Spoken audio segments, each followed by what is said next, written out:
And I just lost, she just fell off the participant list.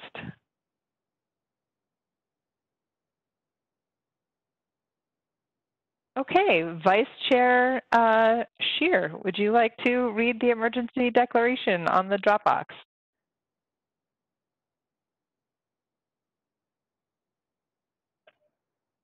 She's muted.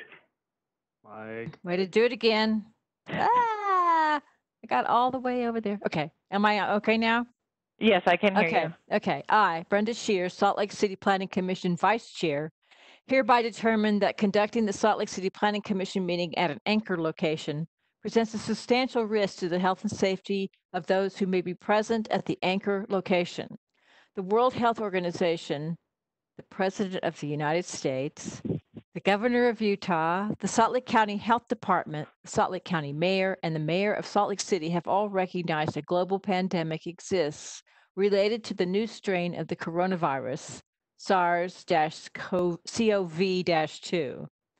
Due to the state of emergency caused by the global pandemic, I find that conducting a meeting at an anchor location under the current state of the public health emergency constitutes a substantial risk to the health and safety of those who may be present at that location.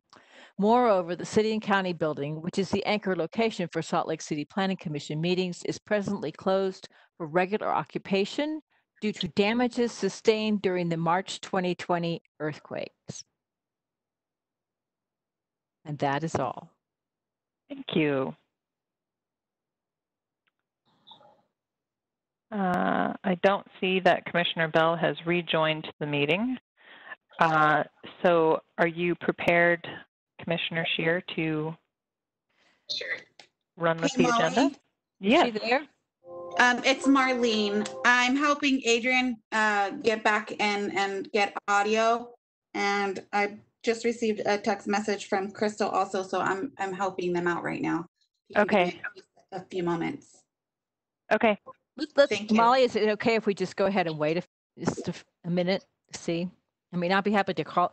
Let me do this. I can call the meeting to order, and we can get the report of the the director, if that's okay.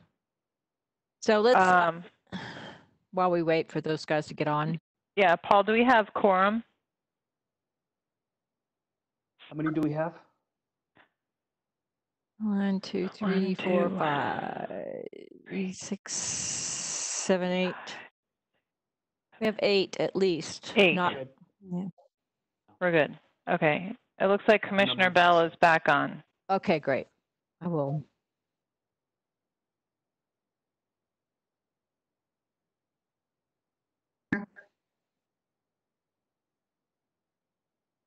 Commissioner Bell, are you prepared to take over? Sorry, I'm still helping her. Give me a few more minutes. Yep.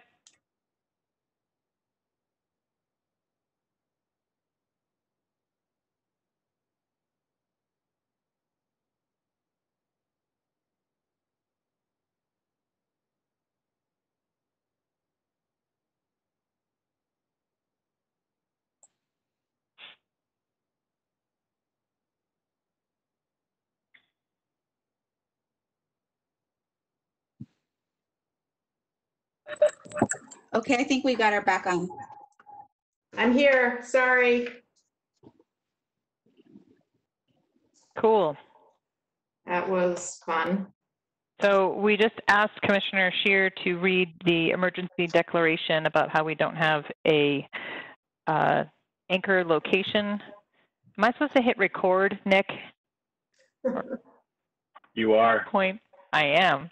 Okay. I have to stop sharing my screen for a minute. There it is. Okay. Do we need to read the emergency declaration again because it didn't have record on? Or are we okay? No, because we're okay because it's being recorded remotely by IMS as well. Okay, great. Excellent. Okay, Commissioner Bell, you are welcome to start your meeting. Thank you. Thank you. Welcome everyone to the Planning Commission meeting of July 8th, 2020. Apologies for my delay in getting situated here. The first item on our agenda is the approval of the minutes for June 24th, 2020, but I understand we don't have copies of those minutes yet, so we will wait until the next meeting in order to approve the minutes from the last meeting. The next item would be the report of the chair and the vice chair. I have nothing to report. Brenda, do you have anything to report? Nothing from Brenda. Okay. Next item would be the report of the director. So Molly or Nick, is there anything? Yes, I have, well, I guess one thing, because you've already covered the minutes. Andres and Sarah, we need you to reapply in order to renew your appointment to the commission. I understand you should have received an email with some kind of form to fill out. You're welcome to put down any one of the management team as references if you'd like. But in order to renew your appointment on the commission, we need you to fill out those applications.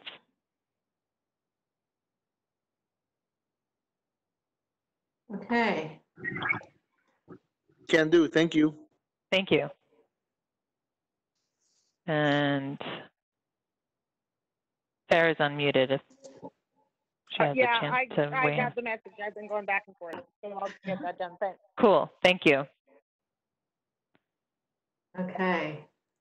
And then I understand on our agenda, item number 2, the Azure Place plan development has been postponed, so we will not be hearing that item tonight, correct? That is correct. So if there are any members of the public who are watching or listening along, item number 2 under the public hearings, Azure Place plan development and preliminary subdivision at approximately 637 North, 300 West, and other addresses, including Pugsley Street, has been postponed. I don't have a date to when that will be postponed until. Okay. Great. Thanks, Molly. Then we will move next to unfinished business. So this is the Telegraph Exchange Lofts rezoning, master plan amendment, and plan development at approximately 833 and 847 South 800 East. And David, I believe, should be back before us. Yes. All right, correct. And I'm going to share my screen if that's okay. Great. Go ahead. Okay. Let me see if. All right, are you seeing the slideshow presentation? Not yet. Oh, sorry, hold on. It's still on Adrian. My bad. Yep.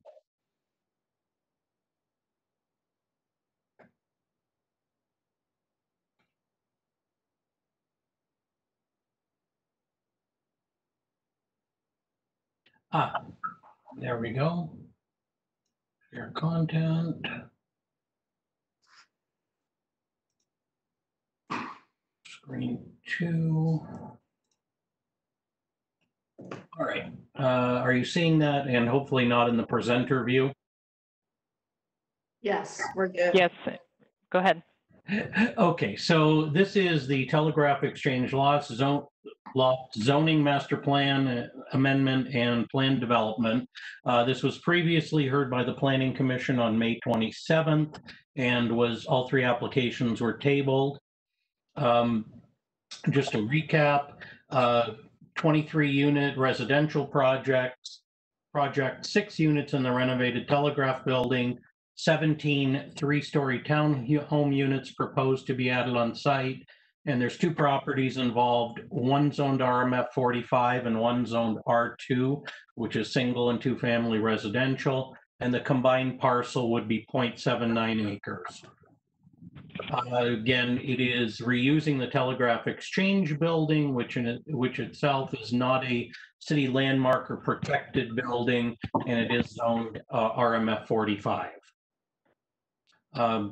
And again, just for any of the public that are watching the meeting, the reference map of where the properties are located in the zoning, and recap from May 27th, Planning Commission meeting when the applications were tabled by the commission. The PC directed the applicant to consider or address the following, looking at the driveway location options and entering from Chase. There were questions on if that was considered in the design, increasing the front setback for the 800 east facing units. There were questions about the fire department access issues and approval on those, and addressing issues on the north side, particularly with the proposed elimination of a 10-foot landscaping buffer between the Telegraph property on the R2 parcel and what would be the single-family residence to the north. Also, there was a dumpster located on that property line. Planning Commission further directed, or there were questions on the materials and design elements and balcony encroachments over Chase Avenue. After the May 27th meeting, the applicant has been working with staff, and there were additional meetings with the fire department. The fire department access issues have been solved. The proposed design is approved by fire. Revised fire department comments were included in your staff report package. The proposed, there's a proposed 4-foot landscaping buffer now on the north side of the project between the what would be the Telegraph Lofts project and the single family residence to the north. And they're asking for a reduction of that required buffer from 10 feet to 4 feet wide. Previously, the proposal was to have no buffer there. So they're proposing a reduced width 4-foot landscaping buffer. The dumpster and recycling on the north side property line has been eliminated, and there'll be individual cans provided for each unit. And the balcony encroachments over Chase Avenue, which is a private right-of-way, the applicant is seeking property owner aggrievement, or those balconies can be pulled back to match the existing roof line of the Telegraph Exchange building itself. So we're suggesting that as a condition of approval as we work out those details. Just quick overview, site plan, there's a copy included in your staff report packet. Just pointing out the landscape buffer on the north side has been added of 4 feet. And the one other item that's been added, it's in a blue box on kind of the bottom right corner, a community pedestrian access gate between the Telegraph project and the Smiths property to facilitate some pedestrian interaction between that development and the 9th and 9th Business District. You've seen the renderings before, and I know the applicant will have some more of those in there in his presentation. Again, just a brief overview, the townhome units that face 800 East and the Telegraph building in the background. And this would be the location of the driveway would be adjacent to that existing fence that is the single family residence to the north. And there would be a 4-foot landscaping buffer between the fence and the driveway edge. Considerations as reiterated in the meeting in May, there were master plan policies that both support the proposed rezoning and master plan amendments and conflicting statements. We also looked at the recent 2014 rezoning of the R2 property, which had previously been RMF 35 and was part of a broader community initiative to create some rezonings in the 9th and 9th area. And the master plan shows both properties as low density residential on the future land use map, despite the Telegraph property being zoned RMF 45. Again, we're looking at some of the considerations that preservation of the historic structure versus what could be already developed on the property by right, given the RMF 45 zoning, and looking at the modifications requested through the land development process, as well as the impacts and compatibility with the neighborhood based on the proposed design. Staff, as had made a recommendation at the last meeting, felt that the master plan and zoning map amendments, they meet the factors for a zoning map amendment, and the master plan would be amended to provide consistency between the zoning designation and future land use map. So staff is still recommending that the Planning Commission forward a positive recommendation to City Council on the proposed zoning map and master plan amendments. As far as the plan development goes, as I've mentioned, the applicant had made those changes to address the PC and staff concerns, including the provision of a reduced width landscape buffer on the north, the elimination of the dumpster on the property line, providing individual cans per unit, and provided more information about materials. Fire department access requirements have been met, and the design has been approved by the fire department as laid out and proposed. As proposed, the design standards of approval for a plan development. Staff is recommending that the Planning Commission approve the plan development as proposed, subject to the conditions listed in the staff report. That's the end of my presentation. Thank you, David. Any questions for David at this point? David, this is Matt. We talked about access off of Chase Avenue. It seems like that's not in this, or exploring that. May that's a question for the applicant, but did you ever talk to the applicant about that? Yes, that discussion did come up, and I think the applicant can answer questions much more on the design and the factors that he's considered with the access coming off of Chase. Okay, thanks. Any other questions for David right now?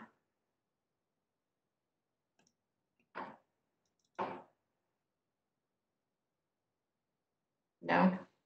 Sorry, I don't see everyone on my screen at the moment. Okay. Is Micah here and ready to present? Adrian, yes, can you hear me? Yes. Okay, thank you so much. I'm going to have David, I want to thank David. He's going to pilot our presentation. And then tonight I have with me my architects, Julianne Hansen and Ralph Nagasawa from MJSA Architects. I will try to not duplicate a lot of the information that you guys have already heard on this and really just address the responses to the comments from last time. Again, just want to start out by thanking the planning staff, Molly, David, Joel, Nick, and Marlene. I know how much time you guys have spent with me on this, and I certainly appreciate your valuable time. Also, just want to make sure Ralph and Julianne have their audio turned on. Are you guys available? Yep, we're here, Micah. Okay, thank you so much.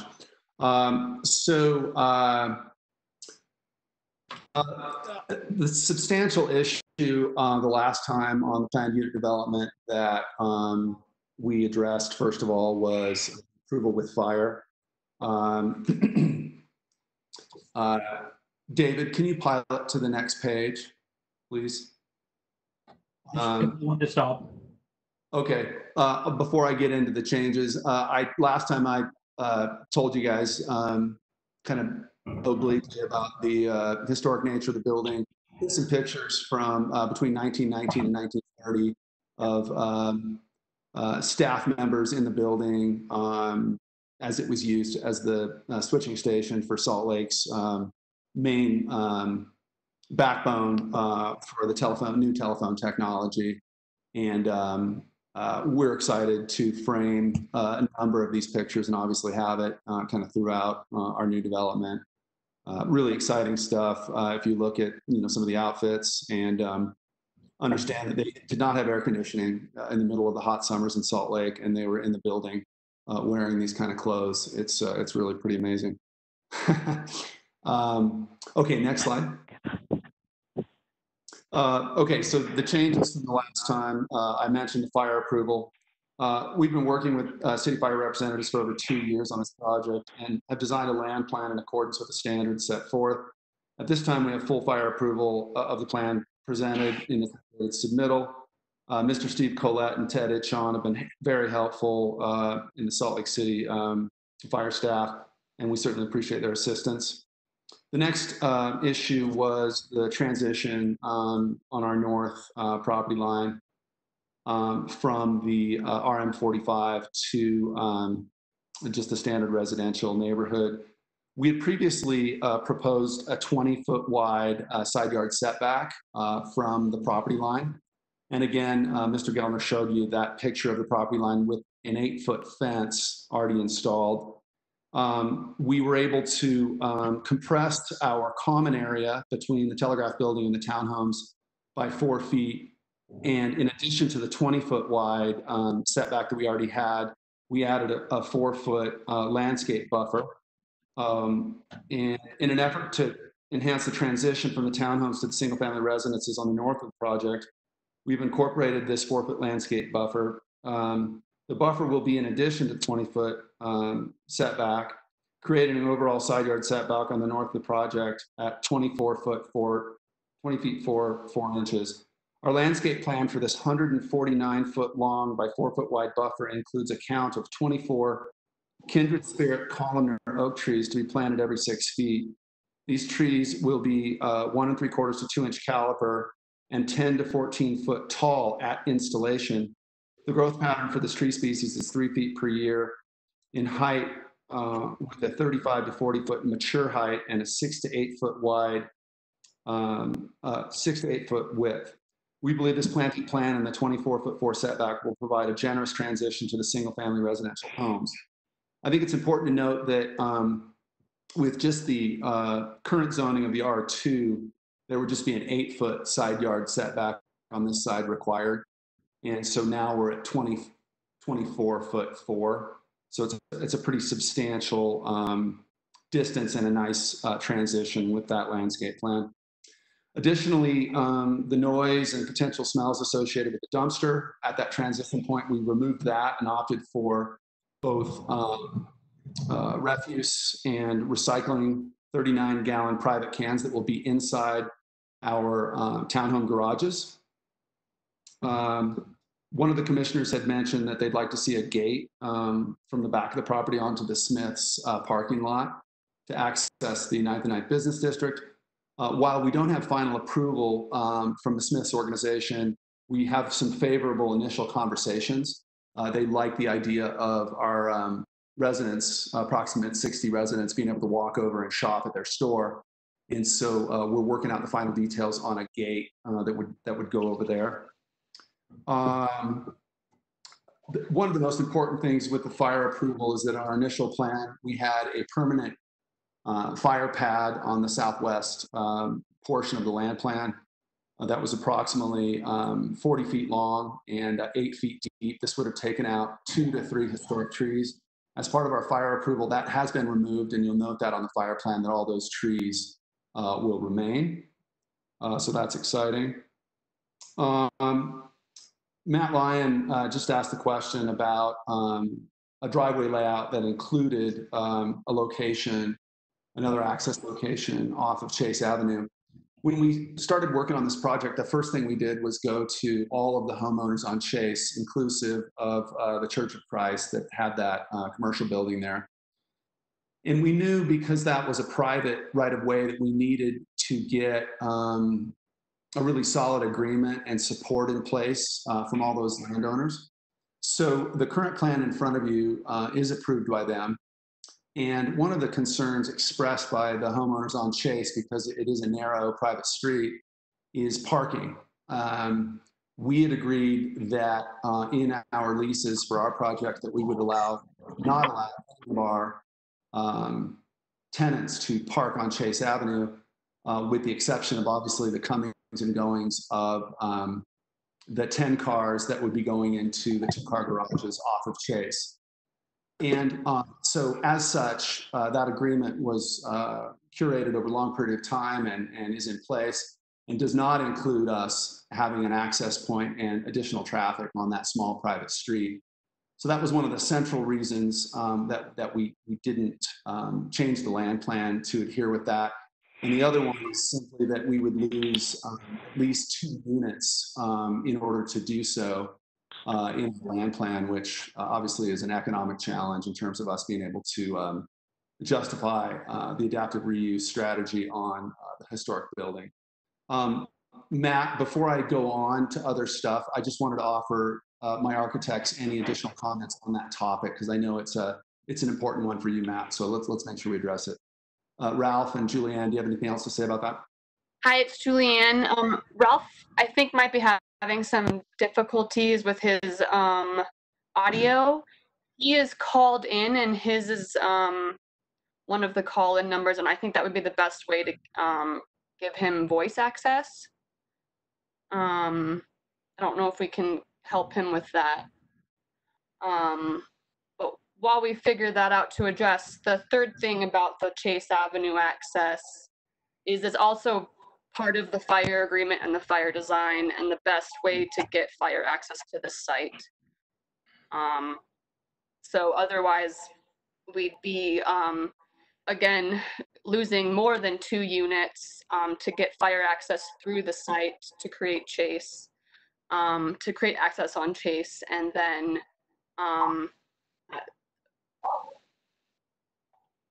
I apologize, I just lost my train of thought. And so that was another driver, was the fire access, and that street corner tree there on Chase would have to go with the sight lines. It would be in the sight line safety traffic cone that they create on with the design.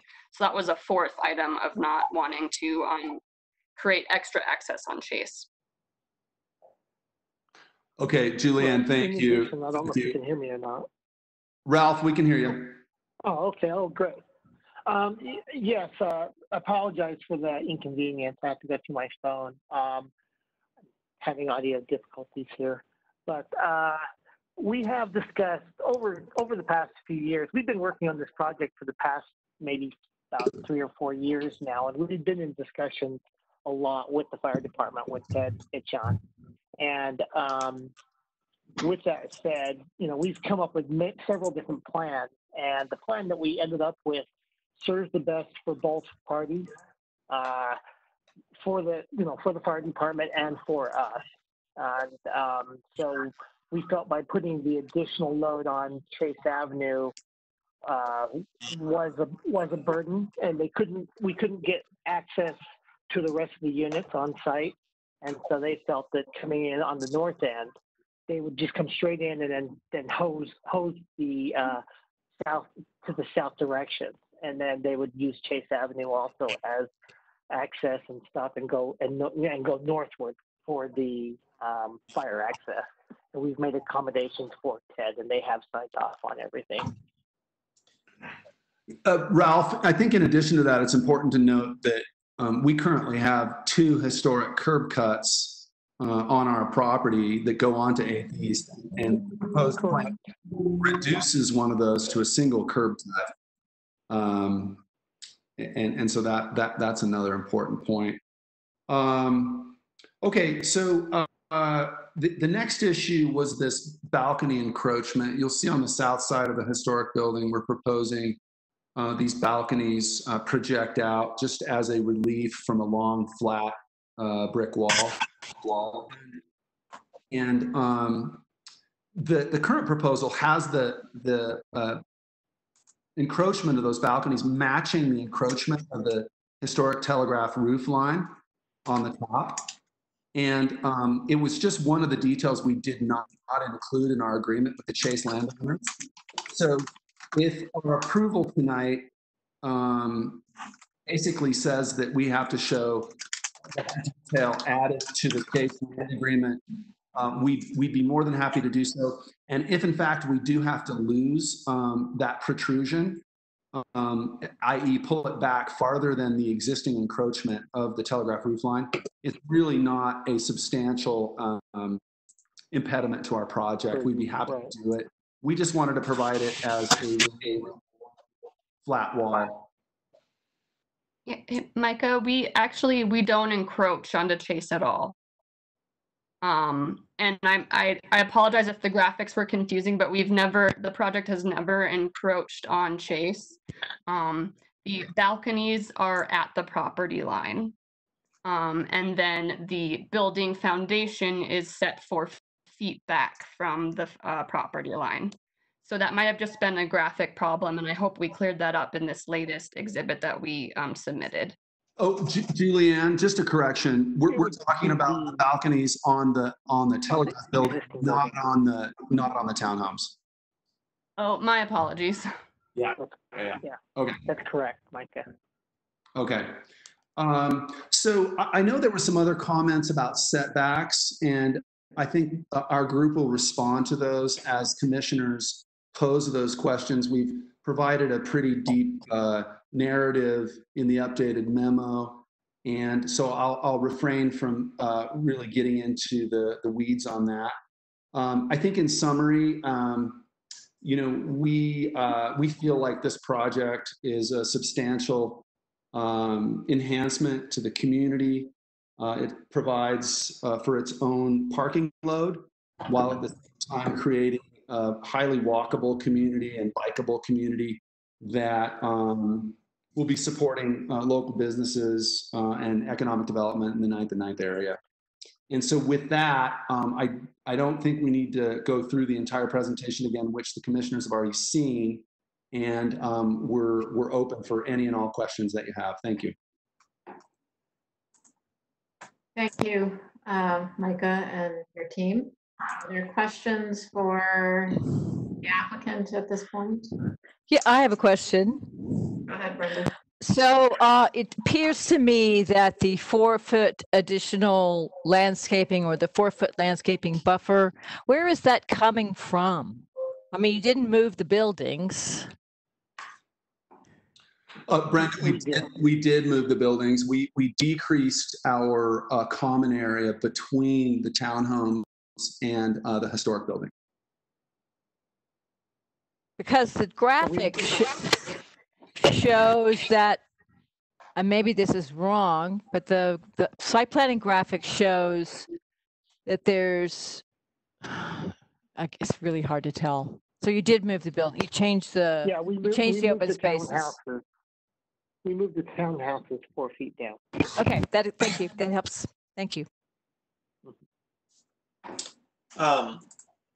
Is access to the property gated? Like, is there a gate on the driveway, or is it an open driveway? No, we will remove that. Matt, we've removed all gates. It's open. We don't feel that the pressure in this community is going to require us to have a gated community. And I don't think it comports with just the spirit of the community to try to close the whole thing off. We want to keep it as open as possible. And that includes, as I mentioned before, an outdoor bistro and kind of dining area in front of the Telegraph building itself, where there's going to be a lot of interactivity with the street and the sidewalk. And then just kind of there are 47 parking stalls on site? Yes, that's correct. All right, thanks. And Matt, I made this point last time, but those 47 do not include our 4 street stall credits on APs. That does not include those. Yeah. Right. So we do have all the stalls on our site. All parking requirements are on our site. Right. And I appreciate the improvements you guys have made. Especially I think the trees are will be a big help in the garbage change. The big thing I'm just kind of weighing and trying to think through is we're rezoning the property, and you know, if I were to bought a neighboring property, what I expect, 47 cars to be coming along my house, on a daily basis, moving in and out. Matt, Matt, sorry to interrupt you. Just a quick correction. 10 of the cars for the community will be going on Chase Avenue, so it's actually only 37 total cars. All right, well, great. That's great. So thank you for clarifying. I just think, we're talking about the impact of the neighborhood, and for people who buy kind of neighboring properties, as I'm trying to think to, if I were to buy neighboring properties, would I anticipate the zoning change then result in 37 cars, is that reasonable or not? I mean, that's what I'm trying to think through. And it is an urban area and an urban place and a busier street, and certainly with Smith's in the back of that lot, there's, the property owners along that way would have some expectation of cars. And that's that is the question that I'm thinking about, and the concern I'm trying to figure out how we mitigate or address, because I otherwise like what you've done, and think it'd be a really great, beautiful project. And so that's what I'm like. I'm just trying to work through as we consider the standards on the project. So thank you for clarifying. Thank you. Micah, I just want to clarify on your north setback. So it was 20 feet of that is the actual driveway, correct? That's correct. And then, so what was it, 7 feet that is going to be those trees? 4 feet?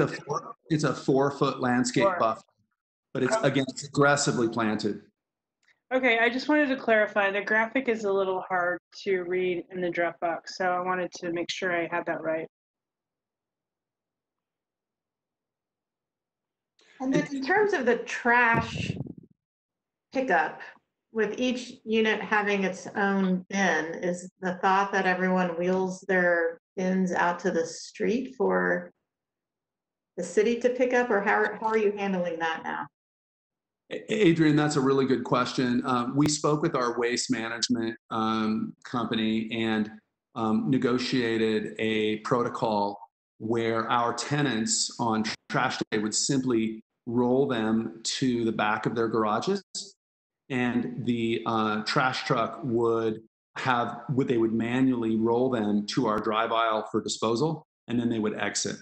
So they're not going to be put on the street to obstruct traffic. They fit nicely in the garages, in the wings of our garages when they're not being used. And then the garbage units for the Telegraph will be located on the actual historic building. Those cans will be located in a little niche on the east side of the building. Okay, thanks for that. It's helpful. Any other questions for Micah or his team? I have one. This is Crystal. Will the Smith's entrance be open to any of the neighbors in that area, or just residents of the community? Crystal, it's a good question. We've been kind of grappling with that. I think that it would be intended for the residents of the community, simply because if we granted public access, we would have to also provide a convoluted public easement back through the property that could negatively impact the community, and also just create a lot of kind of public traffic in the community. I think that if the 9th and 9th area wanted to have additional access, mid-block access, there's currently a crash gate, a fire crash gate at the end of Chase Avenue. And so a proposal could be made to the Transportation Department to create a mid-block walkway at the end of Chase Avenue, which, as I noted in our last meeting, did exist when Windsor Avenue ran perpendicular to Chase Avenue before Windsor Avenue was sold to Smith's. I believe that was in the 80s. So I'm a big fan of that mid-block connection, and maybe we could set forth an exploration on that with the local community council.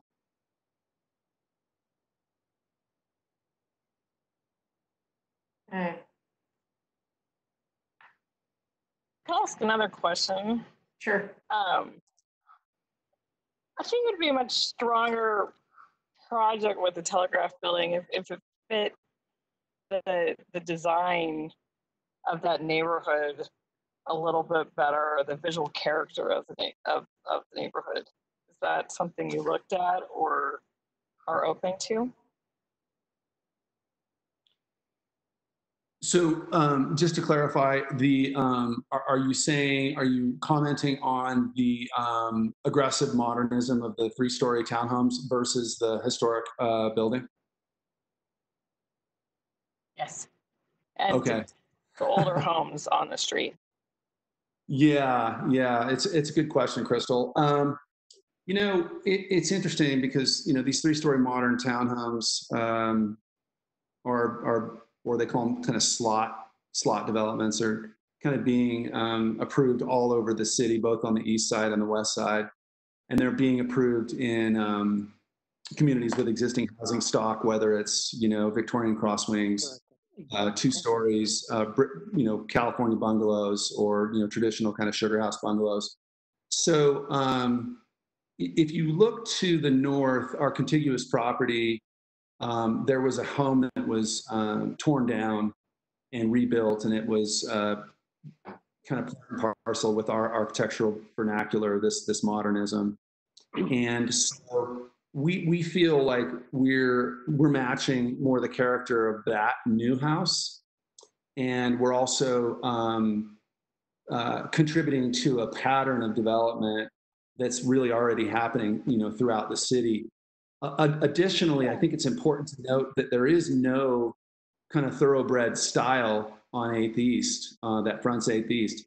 It goes anywhere from, again, from bungalows to deco to craftsman. It's really pretty eclectic. You could not put your finger on a thoroughbred style on that street as it sits now. And so we're essentially matching more of the already established eclectic nature of it. And that's what makes a nice area. Exactly that eclectic nature.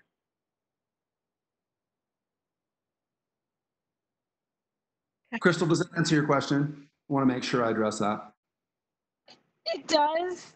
I mean, the comments I'm so frequently from the community councils and residents in that neighborhood is most on upgrading their zoning downgrade that they work so hard for. And I think if it better fit that character, maybe it would help them with that. But I think that's one of the things that bothers them so much about this project. You know, I hear you, and I absolutely validate that point. You know, I don't know if David, Mr. Gallner, can comment on it, but we did have an overwhelming amount of supportive parties send in additional comments this week. And I think that because the public hearing is closed on this, that he can't really speak to those. But there's definitely a lot more support. One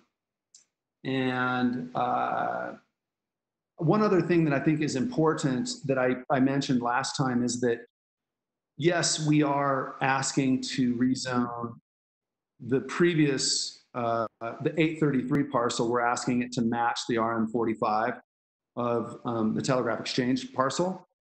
You know, 4 years ago, it was an RM35 zone, which would have allowed for 7 units on that parcel, which is the exact density we're kind of asking for. And then it's, but the reason I bring that up is that our proposal, we expect you to cap us at the proposed 23 units. Whereas if that entire parcel was RM45, it could be, I don't know the exact formula, but it's a lot more units. I think it's twice as many. So as part of our approval, we're saying, hey, yeah, we are changing the zone on this R2 lot, but we're not looking for any more density than the 23 we're asking for here.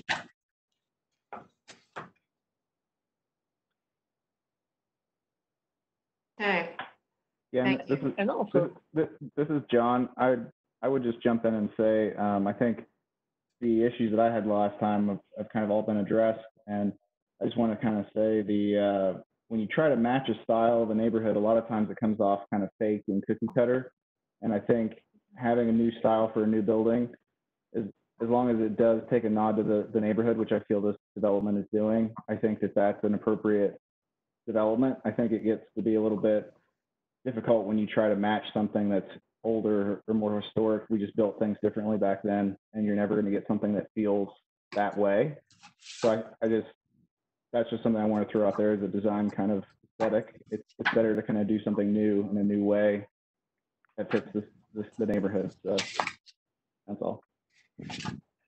Yeah, I would have to join John in that comment. I think the other thing is you do want the historic building to actually shine. You know, it's the one that the attention needs to be focused on. It has a nice open space next to it. And I think that the other buildings are sort of more of a background. And I didn't hear a lot of complaints about the architecture actually from the community. They had other concerns. So Right. Also, if you look at our streetscape interaction from the townhomes to the sidewalk, we do have a nice application of addressing the street and things. There's a door, there's a window. It's a nice application. I don't know, David, if you can show that our streetscape again, but I think there's a nice interaction.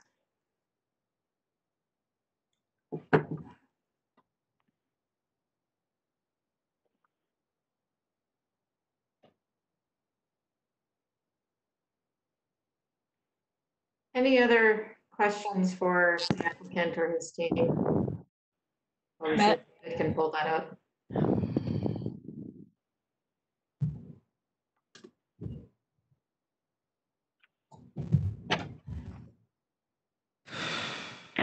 Commissioner Bell, if I could just ask a question of the commission. I just want to remind you that there's multiple applications here, or petitions rather, with this application, not just for the plan development. I appreciate always the discussion on design and what have you, but we also need to talk about the zoning map amendment and the master plan amendment that are associated with this. Want to make sure that the commission has an opportunity to just talk requests. So to that end, Molly, are we looking at approving a master plan amendment, a zoning map amendment, and the plan development this evening? Yes. You have all three petitions before you. The master plan amendment and zoning map amendment are for the city council recommendation only. So there's no, final decision there that the planning commission makes. And then the plan development, yes, is within your purview to make a decision. Correct. So is it appropriate for me to make a motion at this point? I would encourage you to talk about the master plan amendment and zoning map amendment if you have some things to discuss there. And I also want to also state for the record that because I know there's a number of people probably listening in or following along in this conversation tonight, that the commission closed to the public hearing on this item at the last time it was discussed. That doesn't mean that it's the end of the conversation for this item, because it will go to the city council for consideration, and they will hold an additional public hearing specifically on the master plan amendment and zoning map amendment. They will not be discussing the plan development. And our approval, if we approve the plan development, that's contingent on the rezoning and the master plan amendment ordinances being approved? Yes. Correct. Correct. Okay. So among the commissioners, is there any, Matt expressed some concern about the rezoning and the potential impact and whether that's consistent. Do others have thoughts or concerns they want to address now on either of those proposals? So for staff, did we look at, so built outright, this could have 18 units. Does that include the Telegraph building or no? So as it's zoned now, if it were not rezoned, 16 units could go by right in a multifamily configuration on the Telegraph property, and then a 1-for-1 exchange on the R2 property. Duplex could be built there. So 18 units between the two sites could go by right. And how many units do we have here? 23. 23. 23. So presumably you could have 18 units by right, and then what would the required parking, or how many parking spots would we be anticipating? For the 16 units, I believe it's two per unit, so 32. And then the other two, if they were done in a duplex, would be the other would require 2 per unit.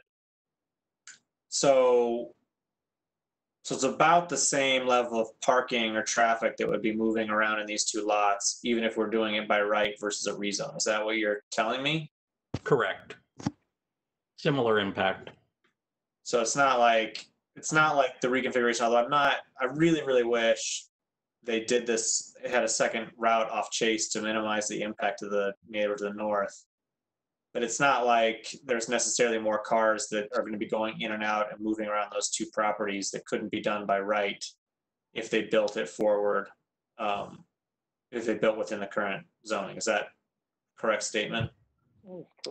Well, but except that the northern property, which would be the lower zoning, would be the one next to the neighbor.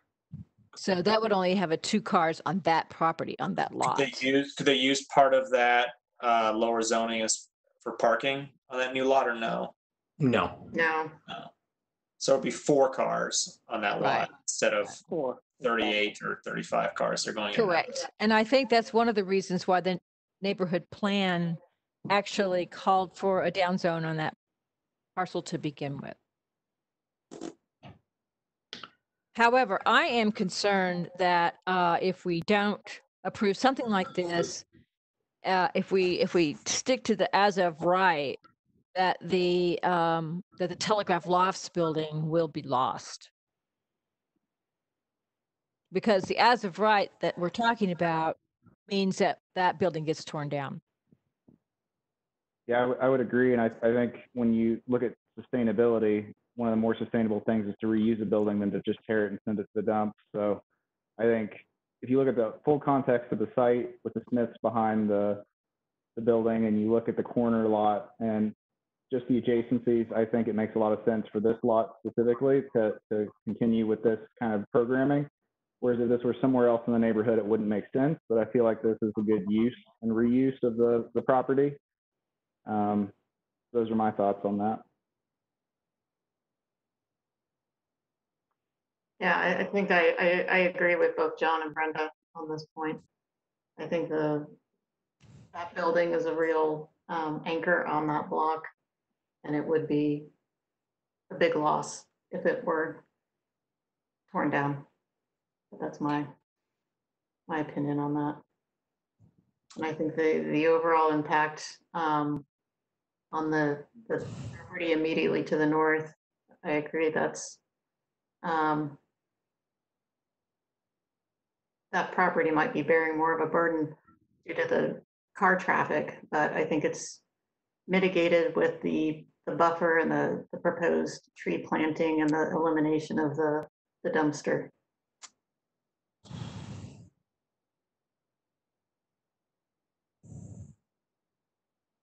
Any other thoughts, concerns, or questions for staff? If not, Brenda, are you still willing to make a motion? I am. So first, I'm going to make a motion about the zoning map and master plan amendments. Based on the information in the staff report, the information presented, and the input received during the public hearing, I move that the Planning Commission forward a positive recommendation to City Council for the proposed master plan and zoning map amendment for the property located at 833 South, 800 East, as requested through the following applications. Master Plan Amendment, PLN PCM 2019-01110, proposed change to the future land use map from low density residential to medium high density residential. And the second one is Zoning Map Amendment, PLN PCM 2019-01111, proposed change from R2 single and 2-family residential to RMF 45 moderate high density residential. Okay. We have a Second. motion by Brenda Second. and a second by John. Any other discussion? Okay. Let's start with our vote. We will start with Amy. Yes. Okay. Brenda. Yes. Sarah. Yes. Crystal. No. Matt. I really want a little road off Chase, and I'd be super supportive. Just to minimize that impact of vehicles to the. But I also want to save the building, so yes. Maureen. Yes. Carolyn.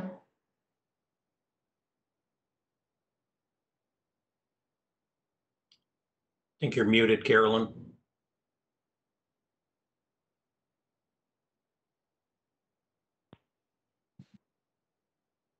Carolyn nodded. That's an affirmative vote.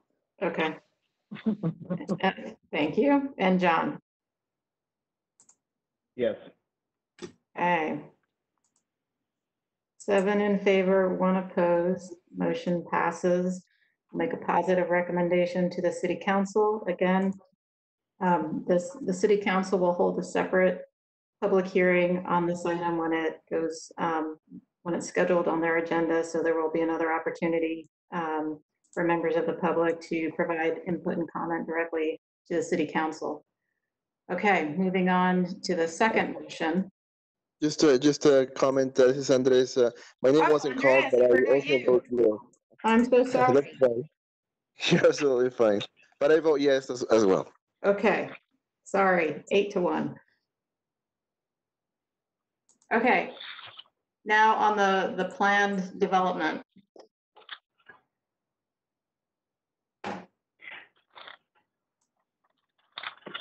Is anyone willing to make a motion?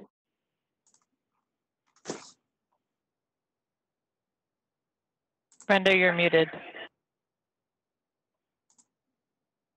So I have a question about this motion. So the applicant states that, the applicant states that he is limiting himself to the 23 units. So is that if we approve the planned development, does that lock that in? Yes, if you changed the number of units or changed the design, You would have to come back. other than some, minor tweaks, even to materiality, We would have to come back. they would have to come back to the Planning Commission for reconsideration of the plan development. Thank you. So, Madam Chairman, I am willing to make a motion on this. Thank you. I'm going to, this is a motion to approve the plan development. Based on the information in the staff report, the information presented and the input received during the public hearing, I move that the Planning Commission vote to approve the plan development petition PLN SUB 2019-01112 with the following conditions of approval, with the conditions of approval listed in the staff report. Okay, we've got a motion by Brenda. Second. A second by John. Any discussion? No? All right, and we'll go to the vote. This time we will start with Andreas. Okay, thank you. I vote yes. John. Yes. Carolyn.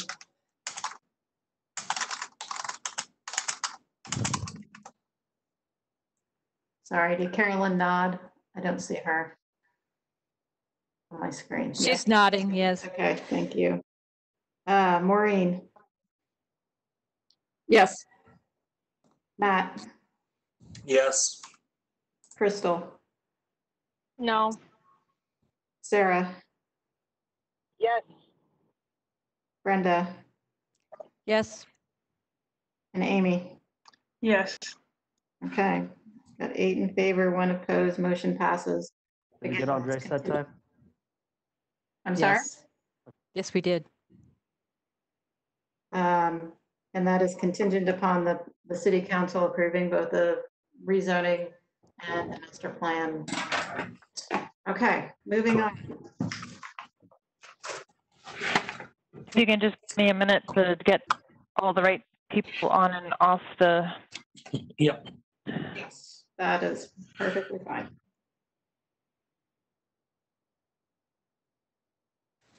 Go ahead and introduce the item. We have one public hearing tonight, and it's item number 1 on the agenda, Rye conditional use at approximately 239 South, 500 East.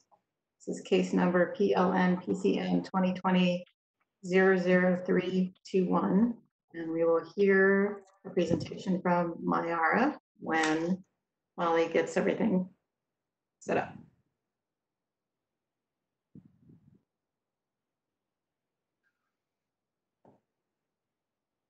Okay, hold on one second, Chrissy. Oh, sorry, Mayara.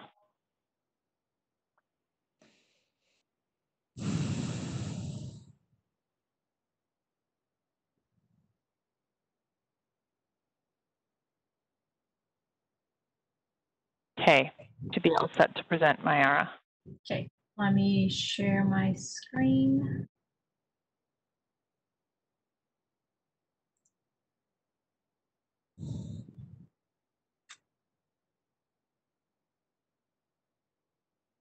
Can you see the PDF? Not yet.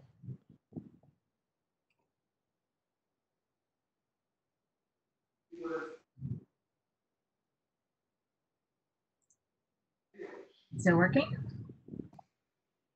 No. We see a gray rectangle.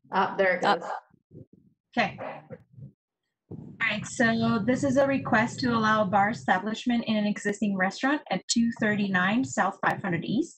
The property is located in the RMU Residential Mixed Use Zoning District. And in this district, the proposed use requires a conditional use approval. Staff is recommending for this request approval with the condition listed in the staff report. The property is currently utilized for a restaurant and associated parking. And the applicant seeks to operate a bar establishment within the existing building. A restaurant is a permitted use in the RMU zoning district, but a bar establishment is a conditional use. I'm trying to change pages or slides. Oh, there you go. The primary difference between the proposed and existing uses is that with a bar license, alcohol could be serviced to customers who are not dining. The applicant is proposing to extend business hours to accommodate this new use, but does not foresee any changes to the property, including the existing building and the parking area. The bar establishment, if approved, is limited to 2,500 square feet in floor area as allowed as conditional use in the RMU district. And the proposed bar is 2,400 square feet. The property is located in a mixed use area with a diversity of uses that include residential and commercial, and it includes other restaurants, bars, and entertainment venues. The property complies with the distance requirement of the Utah Department of Alcoholic Beverage Control. And the proposal is found to be consistent with the Central Community Master Plan and Citywide Master Plan, Salt Lake, and in line with the neighborhood land use mix. Staff has not received any comments from the Community Council nor the general public, and have assessed that the proposal should not create any significant negative impact to the neighborhood. The condition recommended is related to the recording of the security and operations plan, which is required by ordinance for alcohol-related uses. This plan has been reviewed and approved by the police department. If approved, the applicant will also need to obtain the appropriate license from the DABC. And that's the end of my presentation.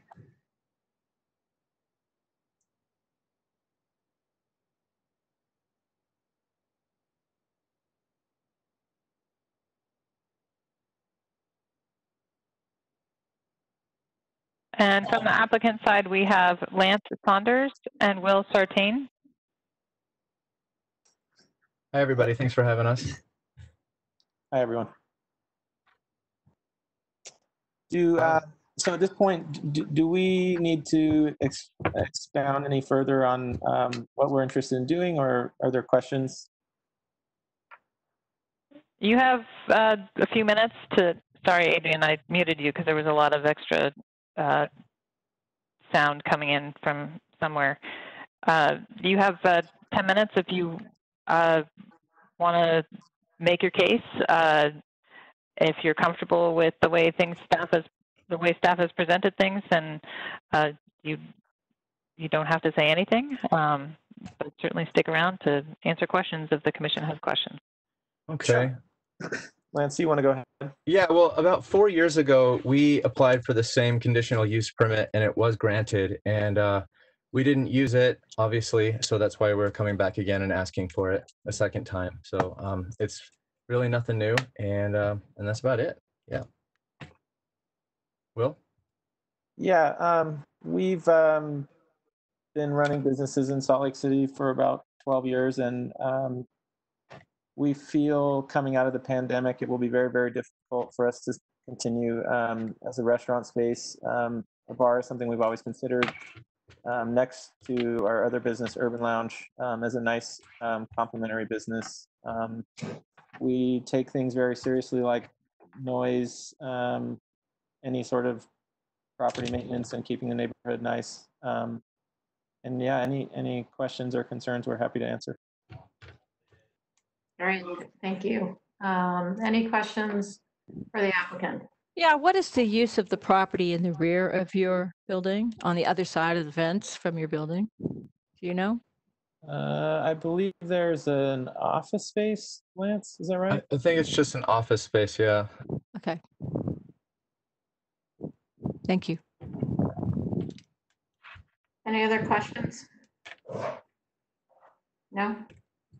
Okay. Thank you for talking to us. I'll go ahead and open the public hearing. Is there anyone here listening or watching from the community council that we can tell?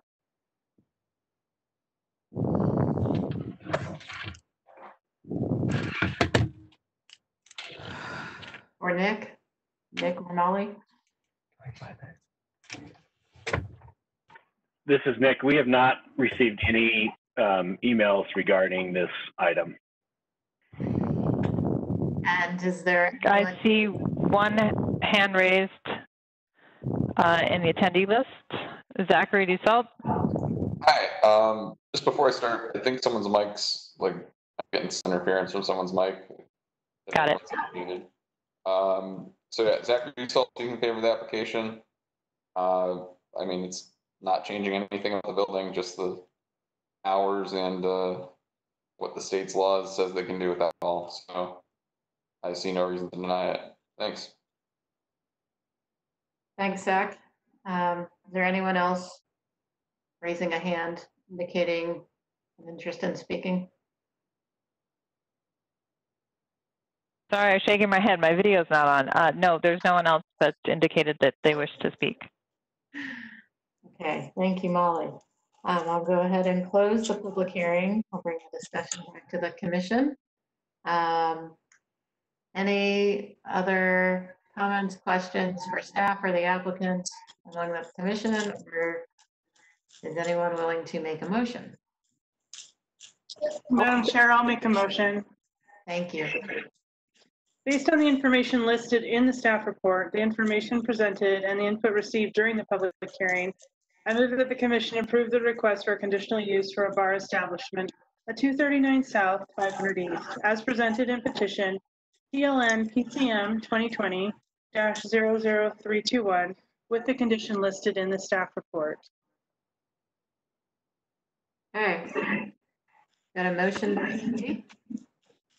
Second. And a second by John. Any discussion? No? All right. Let's start with voting. We'll start with Amy. Yes. Brenda. Yes. Sarah. Yes. Crystal. Yes. Matt. Yes. Maureen. Yes. Carolyn. Nod, yes. John. Yes. Andreas. I'll vote yes. Okay, motion passes unanimously. So that brings us to the end of the public hearings as the Ezra Place plan development has been postponed. So we will not be hearing that application tonight. We'll now move into our work session where we've got 21 or 21. So I guess it's 21 design review at approximately 2105 East, 2100 South. And these are applications PLN PCM 2019-01170 and PLN PCM 2020-0020. And Chrissy will be presenting. Madam Chairman? Yes. This is Sarah Urquhart. I have super spotty coverage now, and I think we have a quorum, so I'm going to step off. That's fine, Sarah. This is just a work session. Okay, thank you. Thanks, Sarah. Bye-bye.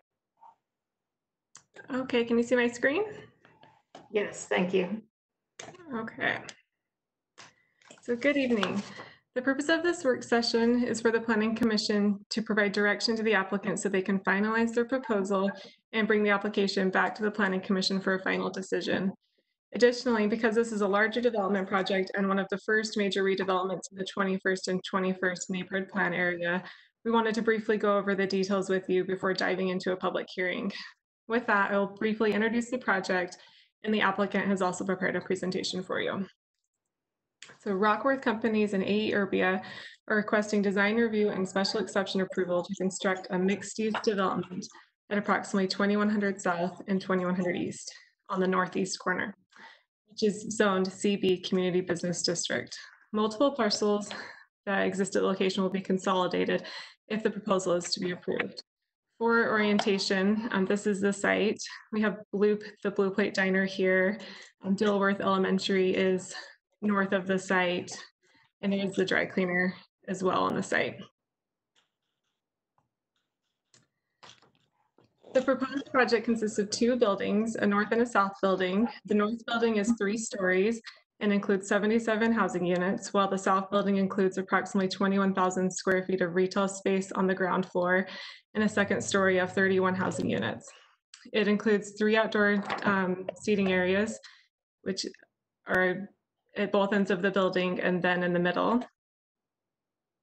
The applicant is proposing to utilize shared parking between the residential and retail uses allowed under the parking chapter. Under the shared parking, they are required to provide 180 parking stalls. They are providing 108 parking stalls in an underground parking garage, 53 service stalls on site, and 25 stalls are provided on the street for a total of 186 stalls. Under the parking ordinance that they are privy to, shared or parking along the street is allowed to be counted towards their parking counts. The parking garage is accessed through a 2-way ramp. It is on this north east side of the development. The original iterations of the project placed the ramp in a different spot, but in response to public comments received regarding concerns with parking pulling out onto 2100 East, the applicant redesigned the placement to try and encourage those exiting and entering the parking garage to come off of 2100 South. There are 2 different planning processes that this project must go through, and the first is design review due to the building size limits in the CB zone. Buildings in excess of 7,500 gross square feet of the first floor are required to go through design review process. They are not requesting any other relief through design review. And then they are also requesting special exception approval due to requested additional height on the north building. The Planning Commission may approve as a special exception up to 3 feet of additional height. The maximum height in the CB zone is 30 feet. And then they can also do an additional 5 feet for parapet walls that screen mechanical equipment. So this request is for an additional 3 feet on the north building of the roof deck, bringing the total height, and with parapet walls, bringing the total height to 35 feet. So this graphic is just intended to show that, where they are really just bringing the roof deck up to allow for a larger ceiling height. So the visual appearance won't appear different because of the parapet walls are still no taller than 35 feet. This is the proposed south elevation of building 1, which is the south building. The materials proposed include glass, brick, and hardy panels. You can see the top is the full scale of the building, which is about 460 feet in length, and then it's broken up into the east wing and the west wing. There's also this vehicle entrance about halfway through, allowing cars to go in and out of the site. And then this is the south elevation of building 2, which is the north building. The materials are also glass, brick, and hardy panels. I didn't include the other elevations, but I do have those available if they come up during discussion. And then this is just a rendering provided by the applicant to show the context with the neighboring properties. So here are the 2 buildings, and then you can see the surrounding development. So as mentioned, the proposed development is in the CB zoning district. Development in the CB district is intended to provide for close integration of moderately sized commercial areas adjacent to residential neighborhoods. Under the design review process, they're not required to do, they're not requesting specific modifications, but they're required to go through design review because of the building size limits. And in the CB zone, 21A 2630 directs the Planning Commission to consider additional standards for larger buildings. The compatibility standards were adopted by the City Council in 2016 in reaction to new development that the Council found to be out of scale with the surrounding neighborhood. So while staff is of the opinion that the project is well designed in many aspects, there is apprehension with whether the project is adequately meeting the compatibility standards. I've only included 2 of them on here, which are the ones that we're unsure of right now and we'd like your feedback on, which is the proposed height, compatibility, which is the proposed height and width of new buildings shall be visually compatible with buildings on the block face, and then facade design. Additionally, the development is in the recently adopted 21st and 21st neighborhood plan area. The new master plan was specifically created for this neighborhood to create a unique neighborhood destination, but also one that will remain compatible in scale with nearby existing and well-established residential neighborhood. The plan has several objectives that discuss preference for small buildings and various stepbacks to create active front yard uses. Additionally, the length of facades should not exceed longer than 150 feet as an objective in the plan. So in closing, I've provided a few questions for the Planning Commission to consider and to guide conversation with the applicant. These are, is the scale of the project compatible with the larger neighborhood and immediate block face? Does the length of the buildings negatively impact pedestrian accessibility, particularly along 2100 South? And do the design elements proposed on the buildings sufficiently merit a pedestrian-oriented street and reduce the visual scale of the buildings? You may also wish to discuss any questions with the applicant after their presentation, potentially related to additional height, request, the public pedestrian-oriented design, and the different master plan planning process objectives. So with that, I will let the applicant present or answer any questions at this time. I have a question, Chrissy. Can you go remind me?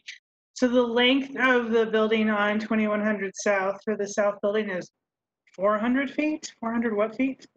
So it's, I believe 400, it's about 460. And then the first building 1 is closer to 400. So are we talking about both lengths of buildings, or are you just interested mostly in our thoughts on the one for 2100 South? Yes, I'm particularly concerned with 2100 South, the south building, but the north building is also a topic of conversation, although it is stepped back and buffered by the south building.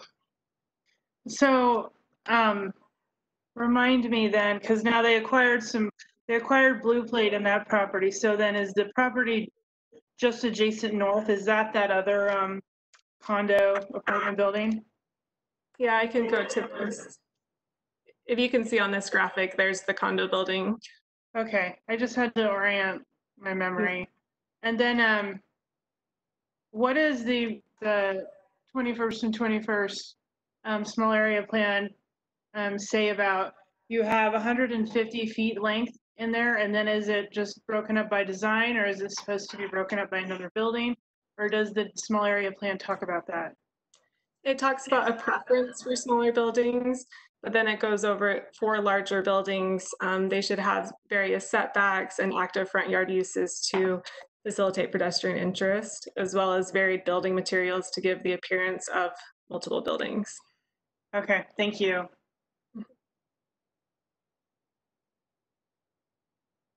So Chrissy, I have a question based on that like massing study.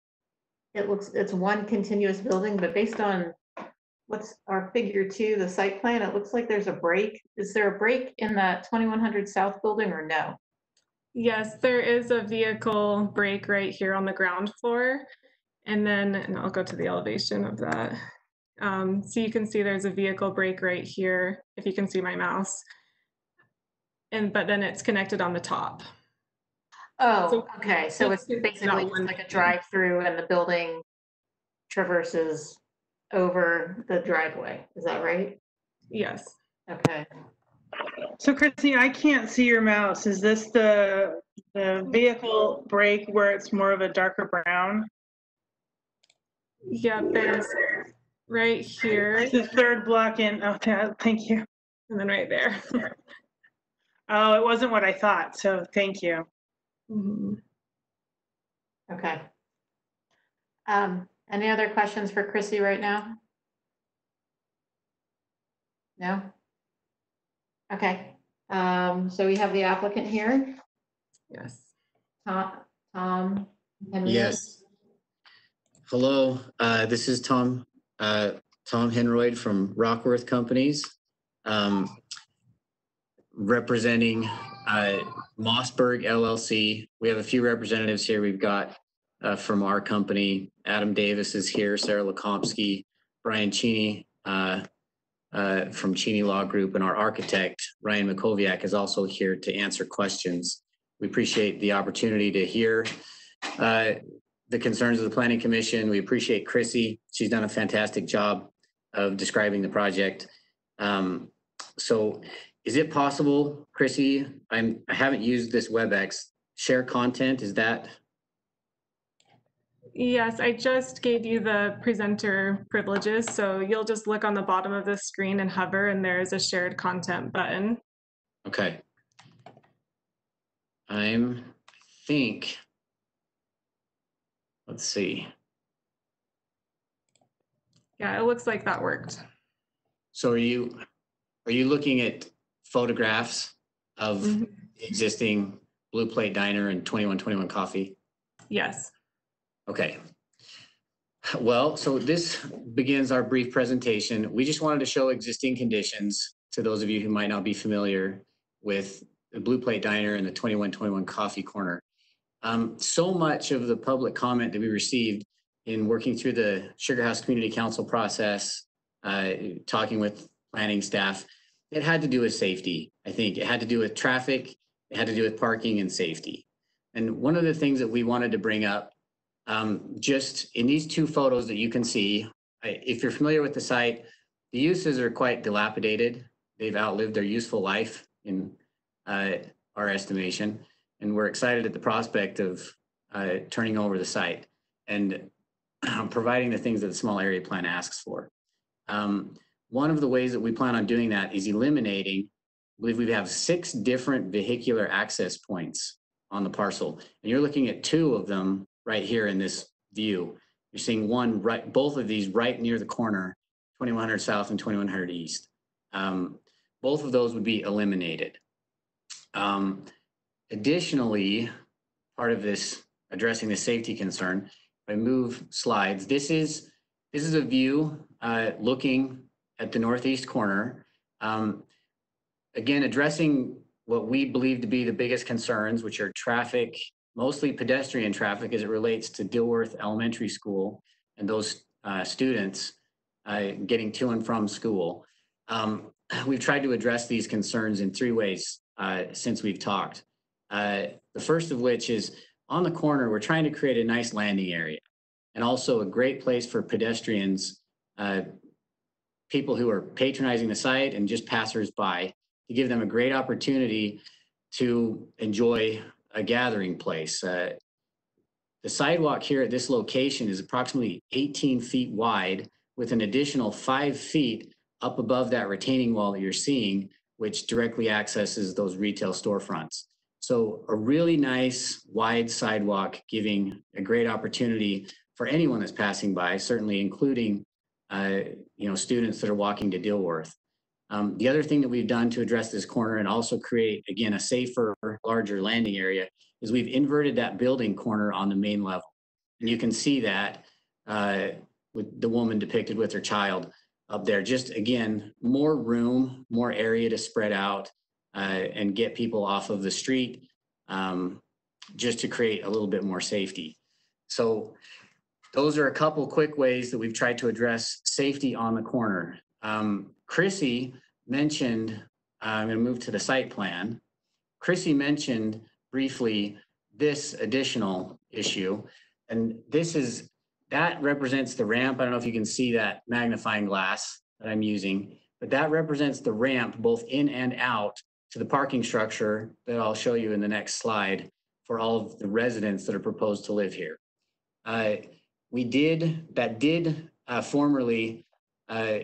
That was formerly located perpendicular to this view, and the exit was pointing south, giving those who are exiting an option to go really east or west, at least a very practical option to go east or west and make their decision about how to exit the property. By doing this, we're trying to direct the traffic as it exits, especially in the morning, and make it very impractical for them to make a U-turn, head west, and exit the property onto 2100 South, especially, roughly between 8 and 8:30 in the morning, and give them a reason to exit on 2100 South. This is something we'd like to talk to the Planning Commission a little bit about. There is a setback issue here that would make this just a little bit more practical for us. And we'll talk about that maybe briefly if there's time. The other thing that we did, and I'll show it in this next slide, is we added the scope of the parking structure has been increased. And that was in response again to neighborhood concerns. The parking structure it was formerly proposed to be directly underneath the primarily residential building, but we have added this area as well, just to make sure that every unit has one parking stall below grade, secure, to get as many cars off of the street and off of the common parking lot as possible. So these are the ways that we have addressed the concerns of the public. We are also very concerned about these issues. We think they're very valid concerns, something we're very sensitive to. We're passionate about this site. We love the area. Many of us that are part of the application, we live in the vicinity. We're excited about the area plan that was proposed. We saw the former application, which I think was the impetus for the area plan. I believe it was a 6-story residential project that the neighborhood, I think rightfully so, they shot it down. And we're trying to respond to that area plan, follow it as precisely as we can, put a project together that is of the massing and scope that is desired. Just have a first-rate project, both from a commercial residential perspective that complements the neighboring community, gives the neighbors and residents that are well-established a great reason to come visit this site, because the site it is an incredibly well-located site that is so underutilized currently. And we want to bring it back to life. We want to put the best of local restaurants and retailers on the main level and give folks a fantastic reason to come and be a part of it. We're excited about our architect. We're excited about our team. We have, like Chrissy she walked you through the renderings. We'd be happy to answer any questions that you have. We are very excited about the prospect of this project, though, and like I mentioned, it is absolutely our intention to respond perfectly to the Seabee zone and even get as much of the area plan as we can that's practical. Having said that, Ryan, I'd invite Ryan Makoviak, our architect. Is there anything that you'd like to emphasize, Ryan, with regard to the design? I'll go back to the original rendering. Yeah, let's go back to that rendering. Good to be with you guys tonight. Everybody, appreciate your time. We are just, as Tom mentioned, we're just excited about this site. We know there are going to be some concerns. Chrissy's done such a great job and kind of given us a little bit of a, kind of primed the pump a little bit with regard to the concerns that we probably would run into this evening. And so our big focus really has been trying to kind of get out in front of that and address those head on with regard to the building length. As we talked about at the grade level for pedestrians, it really is two buildings at the pedestrian level because they have that break. Now that break is it's for automobile traffic, of course, but there is a break that we put in there. And then really, we're just excited about the scale of the facade along 21st South. It is technically a long building. We've done a really good job. I'm quite proud of the design we've come up with in order to make this building feel as if it were a compilation of 6 or 7 or 8 buildings along a typical old world style Main Street, if you will. We kind of were trying to decide what type of style we've come up with here, and I'm going to call it old world with a modern twist, a contemporary twist.